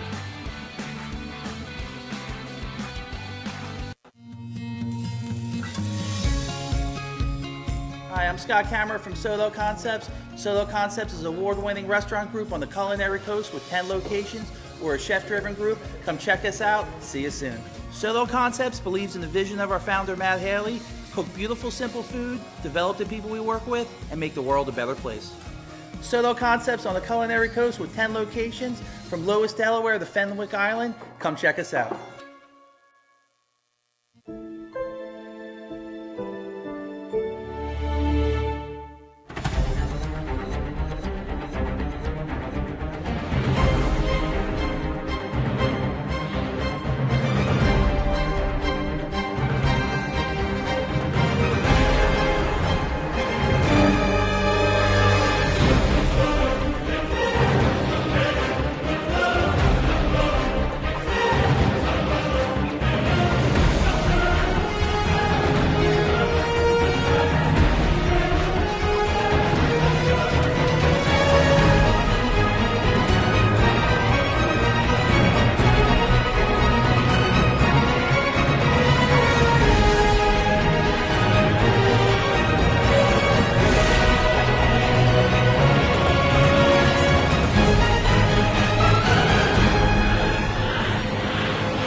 Life's too short to hate your home. Remodel your home with the pros voted Delaware's #1 home improvement company. Ferris Home Improvements has something for every homeowner at their new showroom on the corner of Kirkwood Highway and Harmony Road in Newark, Delaware. Explore products and layouts with the area's top designers. Touch and feel products that inspire your dream space. Ferris Home Improvement's pride in the details make them the area's best in roofing, windows and doors, siding, decks, kitchens and bathrooms. Want a professional no-pressure remodel? Go see the best at the Big Shamrock on Kirkwood Highway. Ferris Home Improvements. Quality workmanship from a neighbor you can trust. The Hadley Group is your local real estate resource. Brian Hadley joined Patterson Schwartz & Associates in 2005. In 2013, Nicole Flora joined Brian, followed by Emma Burnett and Grant Jepp in 2014. That's when the Hadley Group was formed. Patterson Schwartz Associates offer you exceptional knowledge of local market conditions and a commitment to represent you honestly and professionally. So for your next purchase or sale, think the Hadley Group. Visit our website at thehadleygroupre.com. Mr. Italian began his career in home finance in 2002 as a mortgage consultant. Since 2002, Brian has helped over 1,000 home buyers achieve their dreams of owning a home.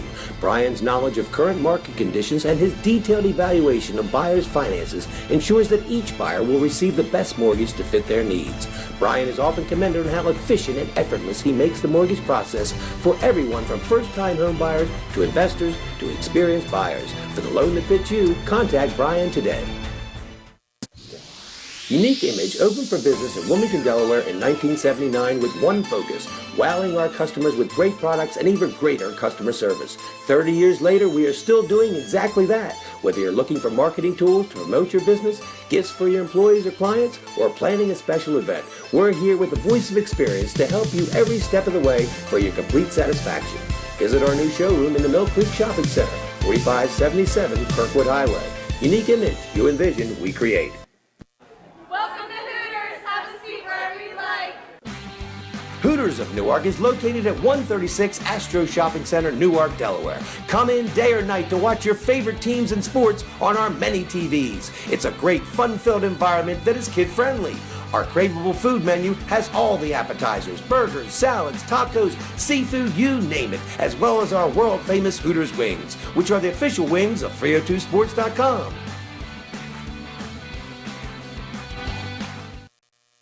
St. Elizabeth started out on fire, playing without starting quarterback Casey Rock. Ray Jones completed 2 long passes on their very first series to T.J. Butler and DeQuez Walker, and then 2 plays later it was T.J. Butler, a 2-yard touchdown run over the left tackle to put St. Elizabeth up and I think shock the DMA defense. But it didn't take long for Karan Alleyne to pick up where he's left off every single game. An electrifying player. He had a 70-yard touchdown run on a punt return to tie it up 7-7. And then after an interception by Andrew Hudson on the very next play, it was an 85-yard touchdown run by Karan Alleyne to put DMA up 14-7. The teams exchanged punts. There was a fumble by St. Elizabeth. DMA turned it over on downs. And then St. Elizabeth put together a nice drive, Marty, to end the first half, but ended up running out of time. They ran out of timeouts and therefore out of time, and that took us to our 14-7 halftime score. DMA over St. Elizabeth. I think if you had asked Joey Wright earlier in the week if he would have signed up for that halftime score, I think he would have said yes. Oh, absolutely. I think he would have loved to be in this position. I'm sure once he got off to that 7-0 lead and his team looking so good, he kind of thought maybe in a little different position come halftime. But all in all, if you step back as Joey Wright and look at what has happened in the first half, your team is very much in this ballgame. You've made some mistakes to hurt yourself. They gave the ball back, as you said, to Alleyne for the 85-yard run after the interception. Alleyne is putting himself up there with the Bam Roberts and the Will Knight as guys who, they're getting the ball, they can beat you, and they still do it anyway. St. Elizabeth is in a great position. Ray Jones is really surprised at quarterback. You get the feeling that if he were able to dedicate more time to it, not to say that Casey Rock would be out of a job by any means, but it's the little things that he's struggling with, the pitches, the spike to kill the clock, running the offense. When he drops back and he throws the ball deep, he looks great. when he takes a snap and he runs up the middle, he looks great. But it's the things where you actually have to play quarterback where he's struggling. And that's just something you can't learn in a week's time. But Joey Wright, the first-year head coach for St. Elizabeth, has to feel good that maybe this is next year's quarterback. Absolutely. That's one opportunity, and we're not sure how long Casey Rock is out. He was in a brace, a knee brace. We learned early in the week that he would not play, and Joey Wright said his status is basically on a game-to-game basis. He's certainly not out for the season, but it made it sound like they wouldn't be completely surprised if he didn't play next week as well, so we'll have to wait and see. But I agree, and we talked about this in the first half. I think having a different style quarterback in Ray Jones, more of a runner. We don't have his official stats. I'd have to say he's run the ball at least 10 times, probably closer to 15. Some very good runs along the way, had the 2 big passes, but it is, like you said, it's when he's gotten under pressure and he's had to make some quarterback decisions that he has struggled. Now, no significant turnovers. He had the 1 interception, but that ended up in the Karan Alleyne run. But the 1 bad toss, Jaden fell on, and then, of course, the other fumble by Jaden later in that few series later was not his fault. So I think if you had to grade Ray Jones, given all the circumstances, I'd give him a B. I would too. I think, he's definitely been above average. He's definitely done more than and I think a lot of people here expected him to do. I think a lot of people came into this game expecting to see basically the Wildcat version of the St. Elizabeth's offense with Ray Jones in the shotgun. But he really has been able to do some different things, and they did take advantage of those great athletes in Butler and Walker in that first drive when he hit each for long passes. I would be shocked if we didn't see a couple shots in the second half taken. Again, he's got this great arm. It's not a case where he can wait for the receivers to set up down there and then kind of toss it up for grabs. They've got to throw something where he can try to hit the receiver in stride. That's the way to beat this DMA defense, because they're very good once they're able to set up shop, which they were on that interception. So it'll be interesting to see how Coach Wright approaches this. You know he wants to establish a running game because that's their calling card. But if they're not able to do that with any consistency, Jones can throw the ball, and they have athletes who, if they can get them in space, can really make something happen. The first call to order for St. Elizabeth is going to be to stop DMA on the first series here in the second half. St. Elizabeth won the toss before the opening kickoff, elected to receive, which you don't see a whole lot, or at least we haven't seen in the games that we've broadcast over the years. And so DMA is going to start off with the ball. And when you have a 14-7 lead, I think if you're Mike Ryan, you want to be deliberate, but you also want to kill some clock. And obviously what you hope to do is not only go down and score, but you would love to score and have this third quarter be about halfway over, because you've seen the potential both in that first series by St. Elizabeth and that last series by St. Elizabeth. The only thing that stopped St. Elizabeth in that last series before the half was the clock. Exactly, yeah, and DMA put together a really good drive in the first quarter that actually ended up getting killed. I believe it was by the interception that was thrown, but when they're at their best, they're killing clock, they're running the ball. Again, Fitzgerald doesn't do a lot throwing the football. Haven't had a ton of success with it this season. But they're a team that, again, with Alleyne, you have the capability to break in at any time. But they're a team that loves to grind it out. They've done it in their 2 wins, again, against Redline and Charter. Again, not the greatest competition, but in the case of Charter anyway, a Division I team where they did earn 6 points for that one. So I agree. In this second half, if you're Coach Ryan, I think you want to come out and get back to what you do best, which is grind the football, try to wear down the St. E defense that contains a lot of the starters on offense. So when you're tiring out the defense, you're tiring out the offense as well. Marty, few quick out-of-town scores you got from Twitter during the halftime break. Yeah, a couple of halftime scores. We have Caravel lighting up Lake Forest at the half, 29-0. Milford blanking Seaford 42-0. Seaford with 7 turnovers in that first half. Delmar just taking apart Indian River 35-6 at halftime. Indian River back to struggling a bit. And Smyrna looking really, really good. William Tate back to his old self with a 40-7 halftime lead over Smyrna. And we're getting ready to kick it off here. Brian Millard is going to kick it off. Karan Alleyne is standing back at his own 25-yard line. You would think he was probably instructed to not kick it to where Karan Alleyne is going to get a clean catch and a run back here. Once again, John Busby along with Marty Sheehan. We're getting ready to start the third quarter here at Baynard Stadium on a perfect football night. It doesn't really feel like one of those crisp fall nights, but you know what? You and I aren't sweating up here in the Baynard Stadium press box, and that's always a good sign that the weather is good. So Brian Millard getting set to kick off from the 40-yard line. They'll be kicking off left to right. The white jerseys, gold pants, and the gold helmets. DMA in their all blue jerseys, and just like they did on their last kickoff, a little pooch kick that Luigi Oronzio, same guy, captures it in his chest and falls down on the 47-yard line. That's where DMA will start. Yeah, instant replay of their first kickoff after the touchdown in the first half.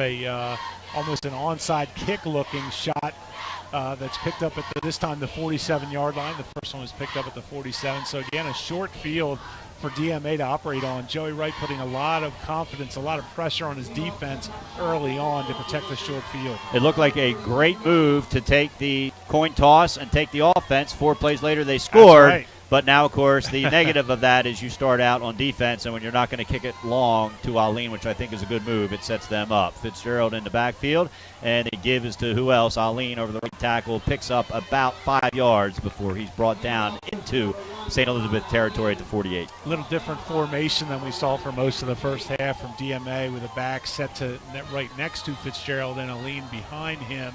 Nice pickup of 5 yards on the first play. Just what DMA wants to do. They'd love to keep the ball in Alleine's hands, keep the St. Elizabeth off balance, break off some chunks, 3, 4, 5 yards a pop. And keep the clock moving. Alleyne is lined up behind Fitzgerald. To his left is Dominic Petrucci. The give is to Alleyne, and he's working his way. And nice tackle there. It looks like he's going to be a little bit short of the first down. Ray Jones in on the tackle. It's a great job. Edwin Maxwell, number 6 for St. Elizabeth, had him. Tried to arm tackle him, couldn't do it. Alleyne is so strong. Ray Jones, again, the one to bring him down. Ray Jones with a lot more tackles than you probably want from him as he plays sort of a linebacker / safety position. If he's making a lot of tackles, it's because the runners are getting through to that second, third level. And by the time they spotted the ball and conferred, it is going to be a first down. They actually got inside the 43-yard line of St. Elizabeth. Same 2 backs are in the field, 1 wide receiver out to the right. That's Hanson, and we're going to have an illegal motion. That's going to be on big number 75, T.J. Thomas, our poster boy. Yeah, T.J. Thomas, one of the best offensive linemen around, and of course, like most offensive linemen, they only get recognized when they jump off sides or they hold. Or they're on the poster. That's true, yeah.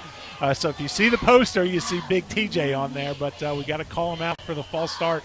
And if you're Mike Bryant, boy, that is the last thing you want is these penalties to back you up when you're moving the ball so well. And the picture of T.J. Thomas that Mike Ryan sent us is of him down in the 3-point position, yeah. And we've never had one like that. It's like, geez, couldn't you get one of his face? And I think, you know what? That's T.J. Thomas. Yeah. That is T.J. Thomas, and that's what people are going to remember. His mom stopped up to pick up a couple posters. It was nice to meet her. The give is to Alleyne up the middle on first down, and Alleyne picks up a little bit of the lost yardage and more up to the 40-yard line. Going to bring up a 2nd and 7. Just so quick. That time he was going to bounce it to the near side.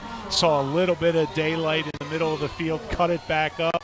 Before you know it, he's got 4 yards. And you know what? If you're Joey Wright, I'm just thinking here, Marty, you've got to feel good about your team right now, and they've got to feel good about themselves. And I'm sure he talked about that at halftime. You're playing the number 3 team in the state. I agree. And you're staying with them, toe-to-toe. And I take that back. There was a 9-yard gain because of the 5-yard penalty by Alleyne there. So a nice job to rip that off. But, yeah, St. E's is in good position. They're playing really well.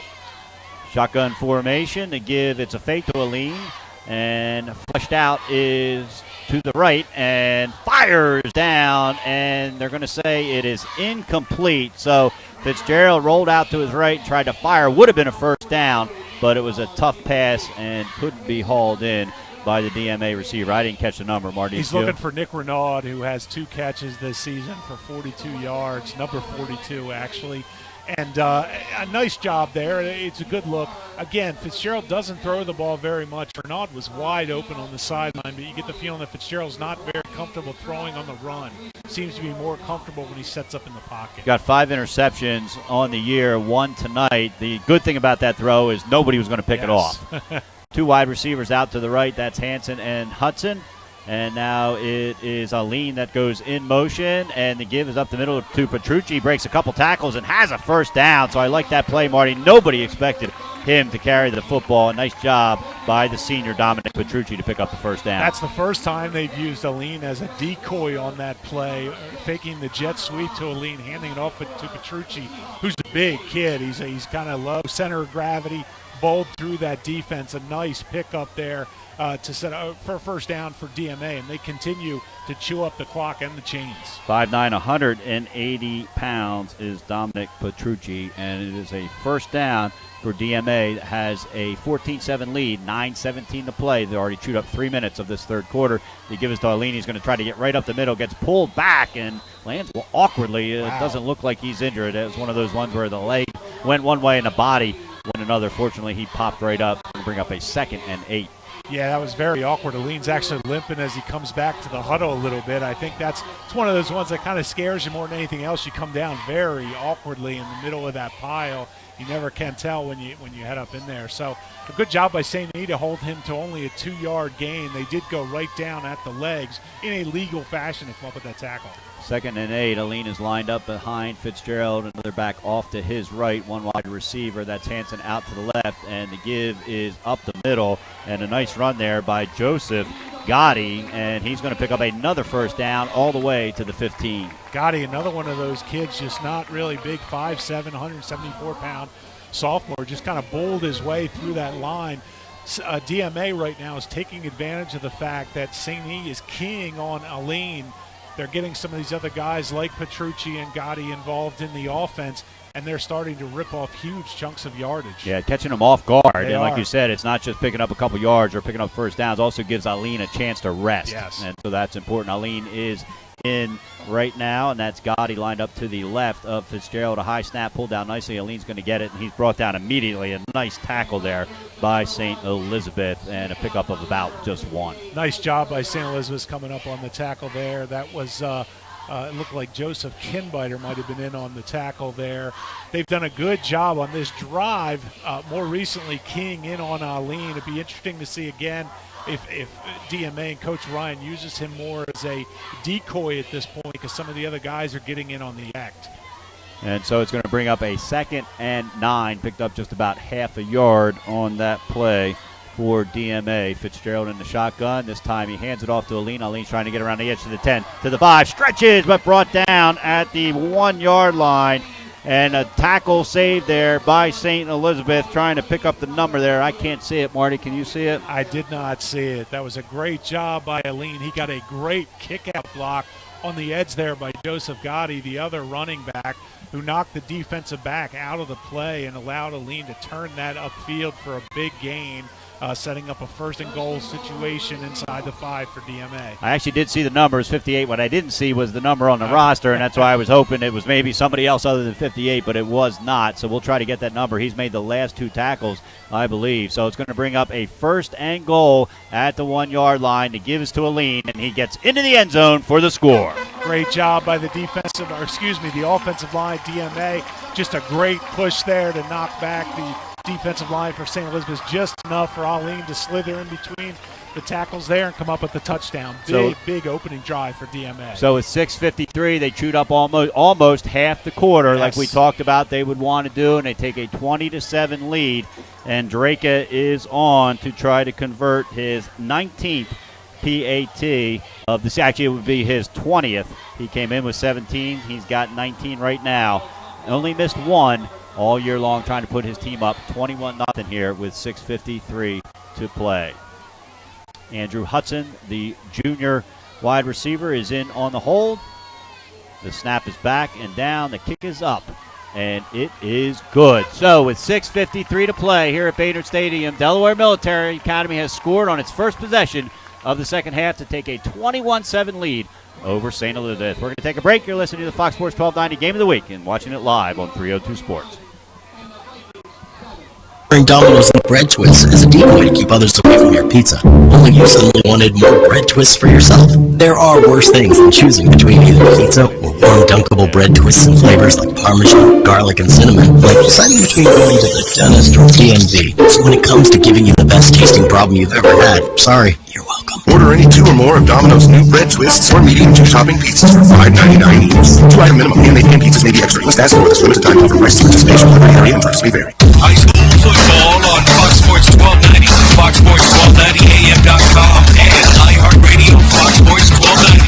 A 10-play drive, which chewed up almost, actually I can tell you exactly, it chewed up 5 minutes and 7 seconds of the third quarter, ended with a Karan Alleyne 1-yard touchdown run, his third touchdown of the day, 2 on runs, 1 on a punt return. DMA with a 21-7 lead over St. Elizabeth as Drake gets set to kick it off. And he booms it back, and it's going to be Deshaun Brooks who takes it on his own 10-yard line, cuts it across the 25 to the 30, 35, and brought down a nice tackle there by James Hahn by DMA. But St. Elizabeth is going to start with the ball on their own 37-yard line. And you know what? That was actually Ray Jones. St. Elizabeth switched him back to a deep man on that one. So we have the quarterback again taking a big hit, but a big return for Ray Jones there to give St. Elizabeth decent field position. Again, I don't know how much you want your starting quarterback taking those big hits, but that's the third time now DMA has kicked the ball directly to Ray Jones on kickoffs. Yeah. 2 when he was an up man and 1 when he was deep. The number looked like a 2 to me, and I, like you said, was going to be shocked if it was Ray Jones, so I assumed it was Brooks. So nice eyes by you. He gives up the middle to Jaden. He's going to pick up about 2 yards to the 39-yard line. Going to bring up a 2nd and 8 for St. Elizabeth. This could be an interesting response from St. Elizabeth. I mean, this is the first time they've really faced a lot of adversity in this game. They're down by 2 scores now. And with your starting quarterback out, you've got to look to Ray Jones as the leader of this offense out there now. They're going to have to throw the ball at some point. That's a given. They would love to reestablish the running game and set up the pass, but DMA defense may not allow them to do that. It's a big series for both teams to determine, the momentum that's either going to be swung back to St. Elizabeth or in strong favor of DMA. Low snap, Jones picks it up and hands the ball up the middle to Jaden. Jaden powers his way forward. Actually, that's not Jaden. That's number 11, TJ Butler, lined up in a running back position for the first time tonight. It's a great job by Butler, and that was a great individual effort because DMA, led by TJ Thomas, had a hold of him in the backfield. He actually just squirted right through there, was able to pick up a big gain, bring up a 3rd and 1 situation for the St. Elizabeth offense that desperately needs to gain some confidence. Only the second handoff to Butler. Of course, the first one was on the 4th play of the game when he plunged in from 2 yards out. So mixing it up a little is Joey Wright. Butler's going to be lined up in the right wide receiver position, and the snap goes straight back to Jones, and he's hit immediately, loses a yard, going to be brought back to the 45-yard line, so that's going to bring up a 4th and 2. The DMA defense diagnosed that from the very beginning. That's not the 3rd time St. Elizabeth has tried to run that straight up the middle and been absolutely stuffed. On the situations where DMA has known it's coming, which have been in short situations, DMA's been all over it, and it forces at least what looks to be a punt from St. Elizabeth. It wouldn't surprise me at some point to see a fake from Yeah, it'll be interesting to see. Maybe they try to throw him off sides. Yes. Brian Millard is lined up back on his own 33-yard line. Karan Alleyne is on his 24, waiting for the punt, and Millard, as expected, is going to kick it out of bounds, and we'll see where they end up marking it. That's a good kick by Millard. You certainly won't want to give the ball to Alleyne, although the ref is still walking up. It's going to be ended up marked at the 43-yard line. So DMA will begin on their own 43-yard line, 4:46 to play. So that's a great defensive stance by DMA. It is a great job by DMA to get their offense back out there right away. And again, so many of these guys go both ways on St. Elizabeth that you've now got a tired defensive unit out there. They weren't able to get anything going offensively. It's the last thing they wanted was to go 3 and out. So see if this DMA offense can take advantage of it. Again, they're not a big play offense except when Karan Alleyne has the ball in his hands. All the primary skills players, you got Walker, you got Bryant, you got Jaden, and you got Ray Jones, all out on the there, defensive yes. side of the ball and have been all not. And we're not saying that's odd. I mean, Smyrna's really the only team in the state that plays guys only one way, but it comes into even more play here with a smaller roster for size for St. E's. And so many of them so young. Yes, exactly. Coming in motion is Hansen. The give is going to be to Hansen on the jet sweep, and he gets brought down immediately by Jaden. Speaking of a two-way player, nice tackle there. And Hansen's going to get it back to the line of scrimmage. It's going to bring up a 2nd and 10. That was a great job by Hansen. He was actually going out with the running back, Joseph Gotti, and diagnosed that play reversed course, came back and made that tackle on Josiah Hansen. So great job by Jaden on what looked like it could have been a big play for Josiah Hansen. 2nd and 10 on their own 43 for Delaware Military Academy. A 21-7 lead over St. Elizabeth. 4:12 to play here at Baynard Stadium. John Busby along with Marty Sheehan. It's homecoming for DMA here in week 4 of the football season. Fitzgerald in the shotgun position, one wide receiver out to the left. To give us to Alleyne, and he just takes off from the start and is going to pick up a first down. And, I haven't seen a running back in several years, and I'm trying to think of the last one I saw that has that burst of speed. When he touches the ball, it's almost like he's at a full sprint. As soon as he gets it, you're right. As soon as he takes that handoff, they have him actually lined up about 2 or 3 yards behind Fitzgerald. As soon as he gets the handoff, it looks like he is about at full speed. He hits that hole so quickly. His momentum carries him through that first level to the second level. And then he's such a powerful kid. His legs keep churning. He takes you for about 3 or 4 or 5 yards more. Fitzgerald finally runs onto the field with the play. It's going to be 1st down and 10 at the St. Elizabeth 47. Clock is ticking. 3:30 to play. It's been a fast third quarter without any passes, maybe one pass so far. 2 running backs in, and the give is going to be up the middle, and that is going to be Dominic Petrucci again, who's going to pick up about half of what they need for the first down. Going to bring up a 2nd and 5 at the St. Elizabeth 41. That time at the snap, Corin Alleyne rolled out to the far side of the field from his running back position. About 4 or 5 of the Sainty defenders rolled out that same way, allowing Petrucci some room to maneuver through that defensive line. A good job by the blocking up front, led by T.J. Thomas, to create a hole there. Next thing you know, Petrucci's got himself 5 yards, and DMA keeps churning out the yardage. And so this drive is doing exactly what Mike Ryan wanted. That happened in their first drive of the second half. It's not only creating yardage, but it is chewing up the clock. 2nd and 5, and Fitzgerald's going to keep it and go right up the middle. I think that caught everybody by surprise. Looks like he's about a half a yard short of the first down, but it's going to be a 3rd and very, very short. I agree with you, catching everybody off surprised. I'm not sure that St. Elizabeth saw that coming at all. Fitzgerald very quickly, as soon as he got that snap, bolted straight ahead behind the center. And you're right, just going to be a little bit short, but with the way they've been breaking off chunks of yardage, I think it's going to be Petrucci or Gotti or Alleyne. One of these guys is going to have enough juice to get the yards for the first down. And I think you're in 2-down territory here. Oh, if absolutely. You're Mike Ryan at the 36-yard line, 37-yard line. You're out of Drake's range, and I think you have enough confidence. I think if you only had a 1-touchdown lead, you probably punt it. But with a 2-touchdown lead, I think you give your defense a chance to defend if you don't pick up the first down. Petrucci and Alleyne are in the backfield. They give this to Alleyne. He dancing around the right. Has a first down and more to the 20, 10, 1 man to beat. Touchdown, Alleyne. A 42-yard touchdown. 36-yard touchdown for Karan Alleyne, his 4th of the night. That time it was the punter, Millard, who had a shot at Alleyne on the outside, on the far side. Alleyne burst through that line again, a huge hole on the right side. He turned it upfield. Millard was the last thing between him and the end zone.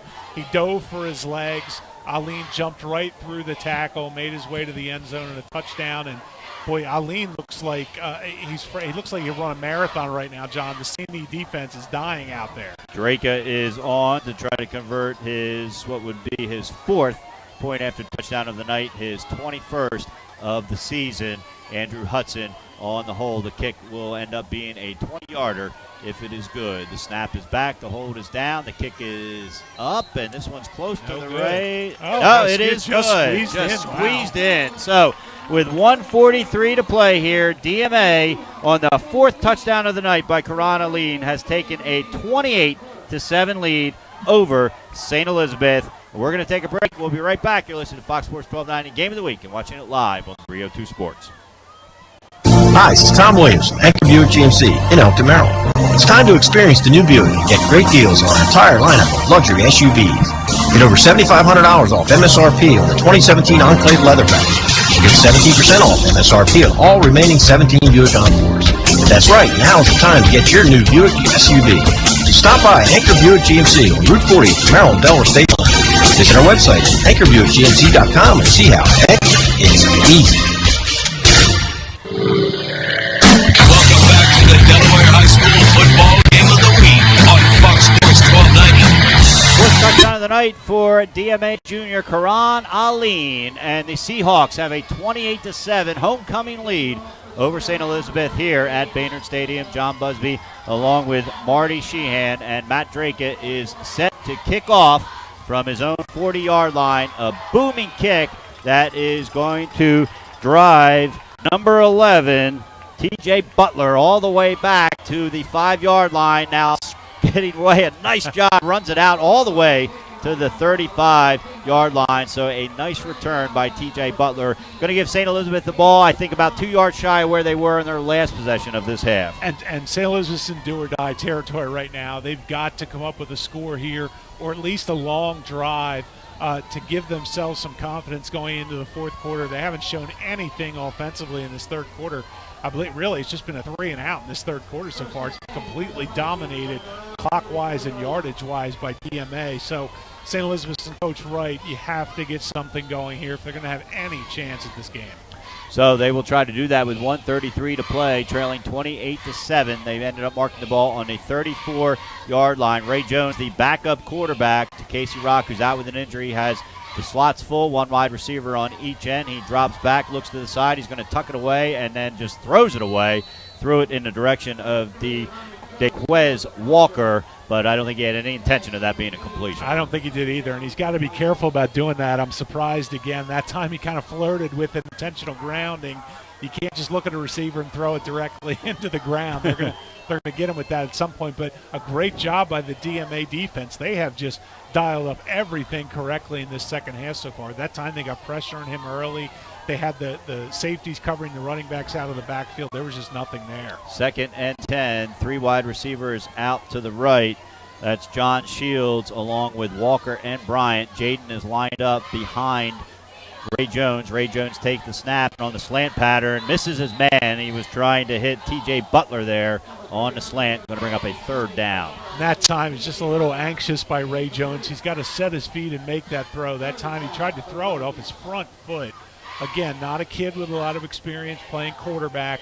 Butler was wide open there on that slant pattern. That could have gone for big yardage, but Jones just rushing himself. He's got to calm down. Again, if for any extended time Rock is going to be out, this is great experience for Ray Jones and something they'll be able to work on going forward. Yeah, I think the timing pass patterns are the toughest to pull off when you're a backup quarterback and you probably don't get a lot of practice time. And he got some this week, obviously, but that's something that can take more than a season to get with certain receivers. And so Ray Jones doing the best he can there. Jaden lined up behind him. Going in motion is Walker. Jones is going to keep it and head the other way. Escapes one tackle, trying to get back to the original line of scrimmage. Does, and actually gets run out of bounds. Looks like it's going to be, actually, it looks like he stepped out of bounds after picking up about 2 yards. He ended up running out of bounds at what would have been close to a 1st down.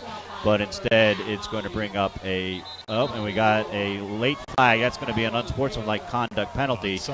And they threw it toward the DMA players. It doesn't mean that's who it was against, and the St. Elizabeth guys are going backwards, so there's a good chance it's going to be against St. Elizabeth. And you know, that was a good job by Jones to avoid the pressure there. He was caught behind 3, 4, 5 yards behind the line of scrimmage, got away, and ended up getting a pretty nice gain there before the penalty.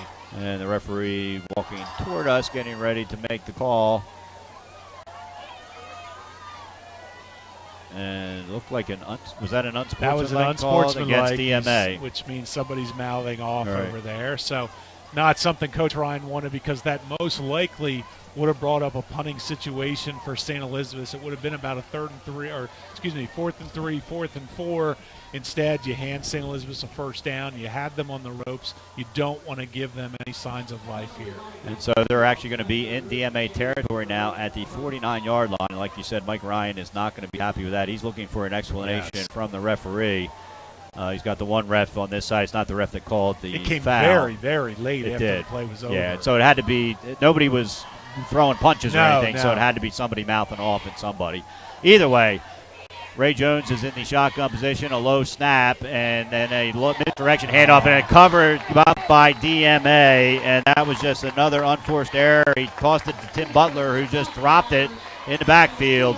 and two St. E's guys DMA guys, Allen Bleacher, jumped on top of it. So another turnover for St. E's. That's their third turnover of the night, the second fumble, and another timing play. Yes, and Jacob Hudson, a great job. Jacob Hudson in on that as well. Another timing play in another situation where Ray Jones had to do a quarterback thing. He had to pitch the ball. It had to be done precisely. He's just not used to doing it. And every time he's done it tonight, it has looked incredibly awkward, even on the ones where he's been successful, and there haven't been many of those. It's something St. Elizabeth can't do that the rest of the game. There's just been too many mistakes on the pitches. And so DMA has the ball on the 44-yard line of St. Elizabeth, almost under a minute to play here, and Hanson goes in motion. Alleyne takes it up the middle, and he's gone. Alleyne is gone. A 43-yard touchdown, his fifth of the night. That is hard to believe. I mean, I got to give credit to the offensive line led by T.J. Thomas, Jacob Hudson, among others. They just ripped open a huge hole. And as you pointed out, John, by the time he hits the line of scrimmage, he is at top speed. And if you don't hit him or get a hand on him right away, and he continues to build up acceleration, he cuts it one step to the outside, and he's gone. And there's no way anybody in that defensive backfield is catching Alleyne. I'm starting to think there might not be anybody in the state outside of Will Knight that could maybe catch Alleyne. I'm starting to think we're ready to announce our Crown Trophy play of the game at the end of the third quarter here as Drake gets ready to convert what would be his fifth extra point of the night, his 22nd of the season. Andrew Hudson on the hold as he's been all night. The snap is back, the hold is down, the kick is up, and it is good. So with 1:04 to play here at Baynard Stadium, it's the Karan Alleyne show, 35-7 DMA over St. Elizabeth. Alleyne with his fifth touchdown of the night. We're going to take a break. You're listening to Fox Sports 1290 and watching it live on 302 Sports. Family-owned and operated pet supply store is proud to support Blue Hens football. Concord Pet Foods and Supplies, with 28 locations, was started here in Delaware by Larry Muchler 36 years ago. Experience the difference at Concord Pet. Their outstanding staff will help you with everything your pet needs. Plus, the frequent buyer program allows you to earn free food, litter, and more. And now Concord Pet has a new location at 2800 Concord Pike, next to Burger King. Online at ConcordPetFoods.com. Go Hens! High school football on Fox Sports 1290, FoxSports1290AM.com, and iHeartRadio Fox Sports 1290. Welcome back to the Karan Alleyne Show. DMA 35, St. Elizabeth 7. Karan Alleyne, the junior, with 5 touchdowns, 1 on a punt return, 4 on runs. And Matt Drake is getting ready to kick off for DMA from his own 40-yard line, right to left, as we see it. He drills it down the middle, and that is taken there once again by number 11, T.J. Butler. And he's going to be driven out of bounds at the 34-yard line. John, that's now 4 of Colleen's 5 touchdowns, or Alleyne's touchdowns, the runs covered 167 yards. And that's just on the 4 touchdown runs, folks. And by the way, that doesn't include his 70-yard punt return touchdown, which accounted for his 5th TD of the night. It's been amazing. It's been a 21-0 third quarter for DMA. They have completely dominated. You get the feeling, they were so shell-shocked in that first drive by St. Elizabeth. You get the feeling they went in at halftime. Mike Ryan said, hey, you know what? This is not a bad team, guys. We can't take this team lightly. We've got to put our foot on the gas and show them what we can do. And, boy, have they done it in this second half. We talked about the importance of this win to go 4-0 for DMA because their next 3 games are against a 3-1 Hodson team, a 3-0 Archmere Academy team, and a 2-1 St. Mark's team. All 3 of those teams playing very, very good football. Ray Jones in at his first down, and he gets a low snap, picks it up, runs over the left tackle, and gets dumped down. Picks up about 4 yards, going to take it out to about the 33-yard line is where they'll mark it. And Ray Jones has just been I talked about Casey Rock being a tough kid in the beginning of the game. Boy, Ray Jones is in that category too. He has taken a lot of punishment tonight. He continues going. This entire St. Elizabeth's offense has given it everything they have unfortunately, as we said, we have all these guys playing two ways. Alleyne plays two ways for DMA too, but it's not the same because St. Elizabeth hasn't really done anything to attack his side of the field. He's been covering Sean Brooks all night, and they just haven't really gone that direction. No, I don't think Brooks has touched the ball yet, and another low snap, and not sure what it was going to be, but Jones picks it up and tries to get some yardage. He's going to pick up about 2 yards. Going to bring up a 3rd and 3 as they mark it at the 35-yard line. You get the feeling we may see a lot of this for the rest of the game where St. Elizabeth just works on the ball on the ground. They're not willing to maybe go ahead and risk a lot more passing. They've, just called a timeout on the field, did St. Elizabeth, I believe. Actually, it's the end of the third quarter. The time has run out. We can't see the clock here. We've got to literally lean out the window to see it. So caught us by surprise there. But that's going to bring us to the end of the third quarter. And Delaware Military Academy is getting ready to celebrate homecoming. They've got a 35-7 lead over St. Elizabeth. We'll be back here on the Fox Sports 1290 Game of the Week right after this.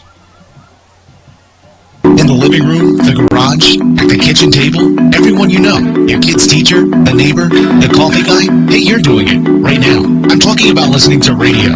Radio is huge, and radio ads like this connect with 93% of Americans a week. That's bigger than TV, Facebook, and Google. So if you're a marketer with radio, you reach more of what you want. More boomers, more Gen Xers, even more millennials. So get to iHeartMedia.com for the one place everyone is, AM, FM radio. Come on, everyone's doing it. Welcome back to the Delaware High School Football Game of the Week on Fox Sports 1290. Welcome back to Baynard Stadium. John Busby along with Marty Sheehan. Ronnie Vickers back in the studio. We're getting ready to start the fourth quarter here. And what started out as a very close game, it was only a 14-7 lead for DMA at the half, has turned into a lopsided lead for DMA, 35-7. Alleyne with 5 touchdowns, 4 of them running, 1 on a punt return.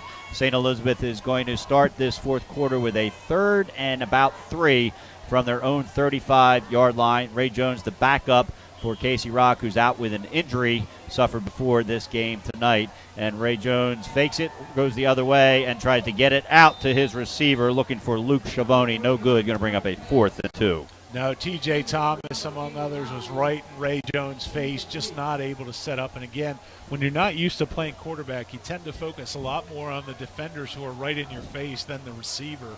Schiavone was wide open there, and it looked like a pass Ray Jones could and probably will hit once he gets more comfortable in the position. Alleyne, who has 5 touchdowns, is set back on his own 35-yard line to receive this punt. Brian Millard has kicked it out of bounds and out of his reach every time he's punted to him, and I would expect the same here. Millard is standing on his own 23-yard line. The snap comes back. The punt goes out of bounds. It's just a question of where they end up marking it. The ref will turn around, and the side judge will turn around and look for the referee, and they're getting ready to line it up, and it is going to be at the 40-yard line. A big thanks to our partner, NKN Films, for their outstanding design on our 2017 high school football schedule poster. Visit nknfilm.com for all your video needs. The Blue Hens take on defending national champion James Madison tomorrow at 3:30, and you can hear all the action starting with Blue Hens Game Day at 2:30. Scott Klatskin and Matt Janis bring you all the action on our sister station, 94.7 WDSD, and kickoff, of course, is at 3:30. Special Olympics is always looking for qualified coaches or former players wanting to coach. They provide all of the training. The next sports seasons are bowling and basketball. It takes just 2 hours a week for 8 weeks to make a difference. For more information, visit SODE.org. DMA takes the ball with 11:50 to play here in the game on their own 40-yard line, 1st and 10. And the give, actually, Fitzgerald is going to keep it and burst up the middle. His helmet falls off. Not sure if he'll have to leave the game or not, but the ball is going to be marked on the 46-yard line. And Alleyne is calling for the backup quarterback because he knows Fitzgerald has to come out of the game now per the helmet rule, which is always a good rule. Make sure they have these strapped on tight. We've seen too many head injuries. It is a good rule. It didn't literally get knocked off him. It's almost like it got loosened, or the strap came off, and when he rolled over, it came off. But the rule is a rule. And so DMA is going to have up their backup quarterback in, and that's going to be Joseph Deal. Also the punter, just a sophomore. Petrucci lined up to his left.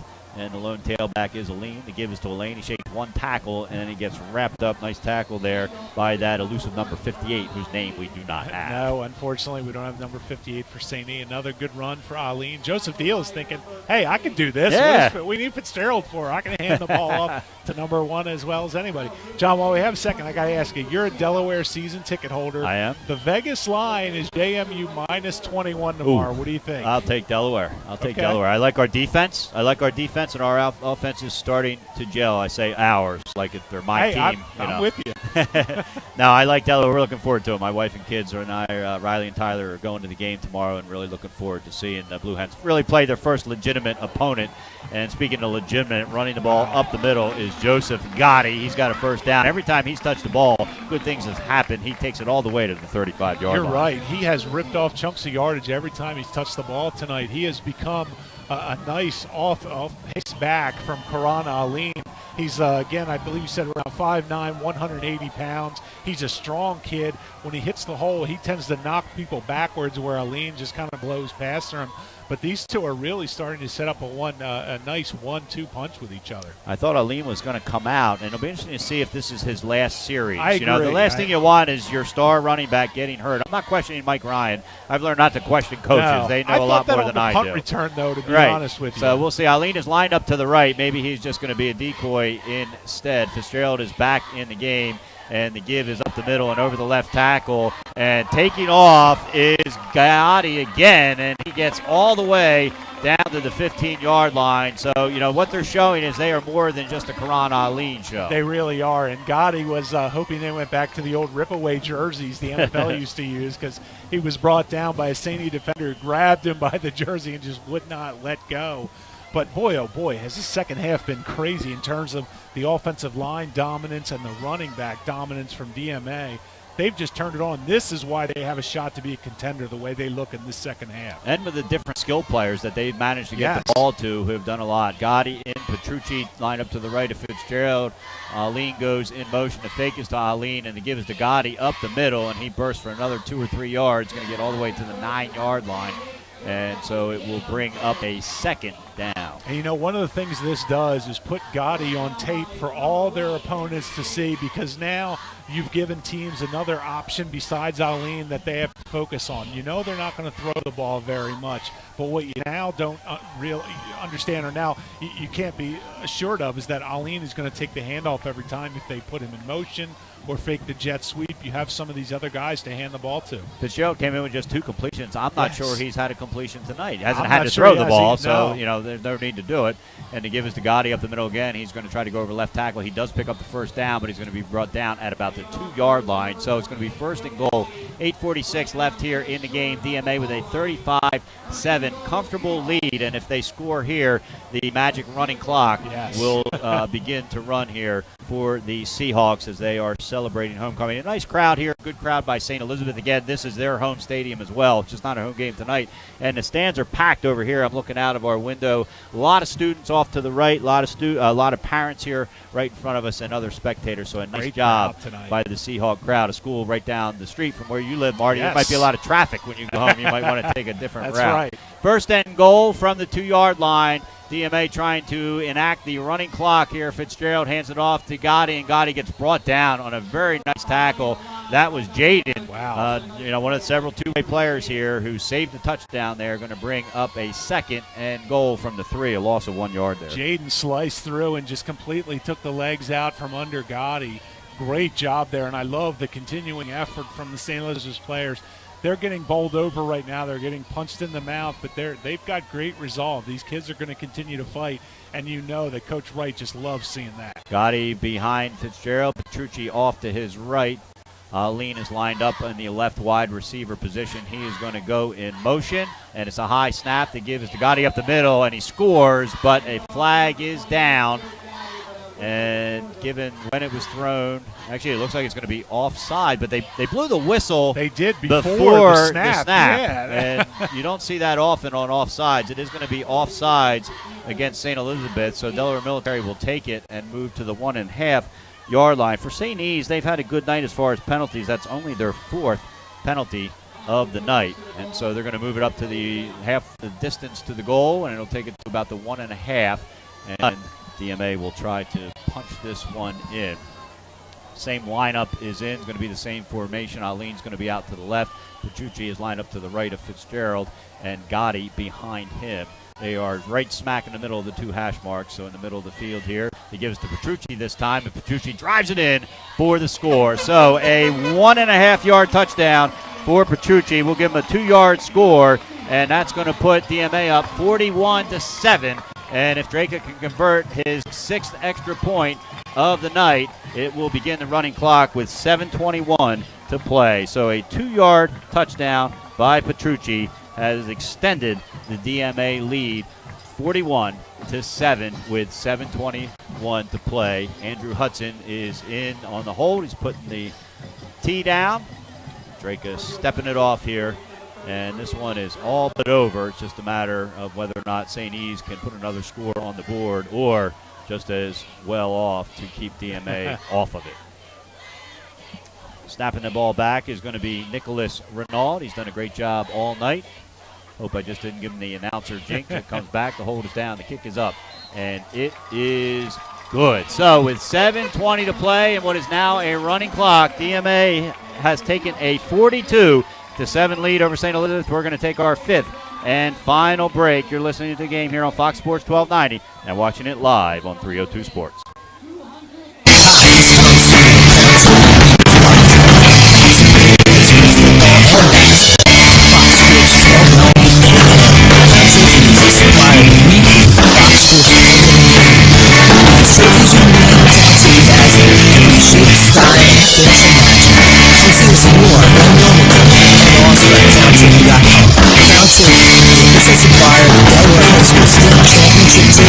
Proud partner, Fox Sports 1290 AM.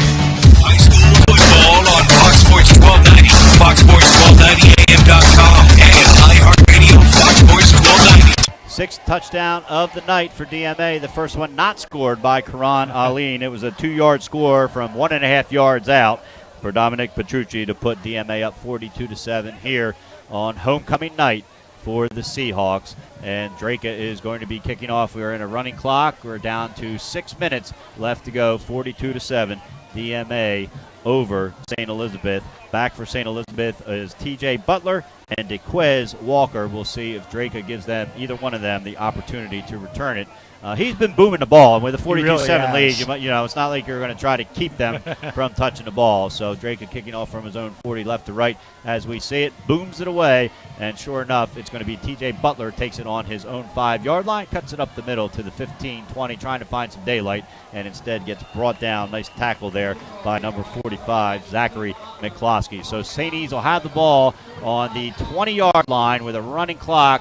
It'll be under 5 minutes to play by the time they get this snap off. Yeah, for St. E's, you're just trying to move the ball right now. I'm sure we're going to see a mix of runs and passes. I can't imagine they'll just drop back and throw this ball. It's just not the way this team is built, and I'm sure Joey Wright is not going to want to get away. He's going to want to leave here with something positive, try to move the ball, maybe take this one first down at a time now rather than try to pick up any kind of big chunk of yardage. So 1st and 10 for St. Elizabeth, as I expected. It's 4:58 as they get the ball at center there. Ray Jones is going to be, actually Ray Jones is not in the game. We'll have to get the number of who is. Jaden is in the background. It is number 12, and the flip is going to go back to Jaden. He's going to pick up about 5 yards. Yeah, it's so Thomas Adams. He actually, last week coming into the week, he was the number 2 quarterback on the depth chart sometime between when what happened to Casey Rock happened and they started practice for this week. He made the decision to go to Ray Jones. And you can't say it was a bad one. Jones did everything he could tonight to help this along. Thomas Madams is a junior. He hasn't had a ton of playing time. I believe he's 0 for 1 on the season. But a lot of guys, by the way, have checked out for DMA. Corin Alleyne is now on the bench. He's out of the game playing defense, which you got to love if you're a DMA fan. 2 backs in the backfield in the I formation, and the give is going to go back to Samuel Janicki. Gets his first carry of the night, and he gets run over at the 24-yard line. Going to bring up a 3rd and 5. They actually lost a yard, Janicki did on that play. And it looks like Coach Wright has made the decision to sort of get out of Dodge at this point. Yeah. They're just going to run right and left, try to kill this clock. get out of here with hopefully no injuries and focus on their game next week. 3:40 to play, 42-7 lead, DMA over St. Elizabeth. Don't forget to stay tuned after the game for the American Spirit Federal Credit Union postgame show when we'll recap all of tonight's action, announce our Crown Trophy player of the game, and give you a preview of our next game on Fox Sports 1290. I'll give you a teaser. We're going to cowbell country next week. Yes, we are. 3rd and 5 for St. Elizabeth. Going to be about 3 minutes left when they get the snap off. They are once again in the I formation. And the give is to the tailback, and he's going to get buried and lose about a yard. They're going to give him where his momentum took him, and then he got driven back there on that play. And the tailback that time in the tailback position was Timothy Butler, who has lined up in that position a couple times, scored the only touchdown for St. Elizabeth from that position, and is going to bring up a 4th down, and that is going to bring on Brian Baynard to kick it away. And as I would have hoped, Alleyne is not in the game to return it. No, he's not. We're going to give somebody else a shot here. It looks like James Hahn is in the game. They've actually moved him up now, and they're just going to not even attempt a return. A nice job of sportsmanship there by Mike Ryan, and sort of a shanked punt by Millard. It looked like he was trying to get it out of bounds, but he only ended up kicking it a net gain of about 10 yards. So DMA is going to have the ball on the 35-yard line with about 2:18 to play. My guess is they might take maybe run one play and take a couple knees. I'm trying to do the math in my head real quick. I don't think they can just take 3 knees or 4 knees and let it run out, but we'll see. You know what? They may just take 4 knees and give the ball over to St. Elizabeth. Yeah, that could be too. And Joey Wright will take a knee, and that'll be it. So. And just to continue the tease for next week, the quarterback we'll see next week only threw for 10 yards last night.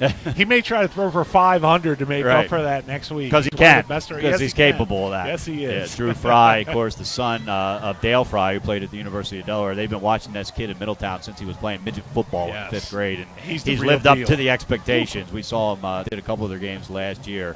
And so DMA had the ball with 1:34 to play, and at quarterback is Joseph Deal. And man goes in motion. Deal is just going to keep it, trying to find his way up, and he's going to get tackled and a loss of about 2 yards there. And 1:22 to play. My guess is we're going to see a couple knees at this point. Yeah, I think there's no reason to run a play at this point, and maybe that was the strategy, to run around a little bit, kill a little bit of clock, so that way now you can just either run straight into the line or take a knee. Both of these programs are always class programs. For the most part, we did have the one on Sportsmanlike, but for the most part, compared to what we saw last week, this game was played so cleanly in terms of penalties and discipline by the teams. 4 penalties for St. Elizabeth, 5 for DMA, so 9 total. Which isn't bad at all, probably the best we've seen all night. 5 total turnovers, 3 for St. Elizabeth, 1 for DMA, 4 turnovers. And the give is up the middle. That is to number 23, who we don't have a number on. And so that's a sign. We're in that portion of our program, yes, exactly. where the JV guys are starting to get some playing. It's homecoming. It is. Everybody get in there. As you can. Right. That's exactly what Mike Ryan is doing. 25 seconds to play. The clock is running. DMA is going to go away with a 42-7 lead. It'll be their 6th consecutive win over St. Elizabeth in this program's young history. Every time they've played St. Elizabeth, they have defeated them, and it will be this for the 6th time. DMA is going to go to 4-0, the toughest part of their schedule coming up over the next 3 weeks. You can hear the crowd there, and the horn goes off, and that's going to be your final here from Baynard Stadium. Delaware Military Academy celebrates homecoming with a 42-7 win over St. Elizabeth. We'll be right back with the American Spirit Federal Credit Union postgame show here on Fox Sports 1290. Bus drivers, custodians, nurses, paraeducators, just a few of the education support professionals who help schools in Delaware run smoothly every day. This is Mike Matthews, president of the Delaware State Education Association. Ensure that our students have a safe ride to school, healthy meals, and a clean environment to learn. So take a moment to say thank you to the ESPs in your school. A message from the Delaware State Education Association. Picture this. It's Monday afternoon and you're at Domino's buying a large 3-topping pizza. You give the Domino's employee $7.99 plus tax, of course. Now, picture this. It's Friday and you're at Domino's buying a large 3-topping pizza. You give the Domino's employee more than you paid Monday. You feel bamboozled. But then, you hear this. Domino's is now extending its $7.99 large 3-topping carryout delivered all day, every day. And so you danced and ate Domino's. Carryout convenience stands for this limited time offer. Participation in 2020. American Spirit Federal Credit Union brings you Kasasa. What's Kasasa? It's a catchy word for earning cash that just might make you want to dance.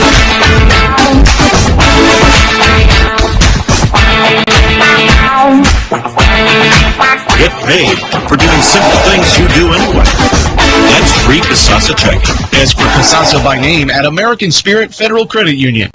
It's hard to miss all the TV lawyer ads, catchy slogans surround promises of maximum recovery and fighting for your rights. Hi, this is Melissa Rufo of Rufo Associates. We have decades of experience successfully handling injury claims. Our track record with auto accidents, slip and falls, and defective products cases is second to none. We let our results be our slogan. Nobody wants to need a lawyer, but if the need arises, don't take any chances. Get a strong advocate on your side. You need Rufo Associates. Visit rufolaw.com. That's RUFO law.com. To the American Union Postgame Show. It's free Kasasa checking. Over. Welcome back to Baynard Stadium. John Busby along with Marty Sheehan. And this is the American Spirit Federal Credit Union Postgame Show. American Spirit Federal Credit Union proudly brings you Kasasa Checking. Ask for free Kasasa Checking by name at American Spirit Federal Credit Union. Visit AmericanSpirit.com.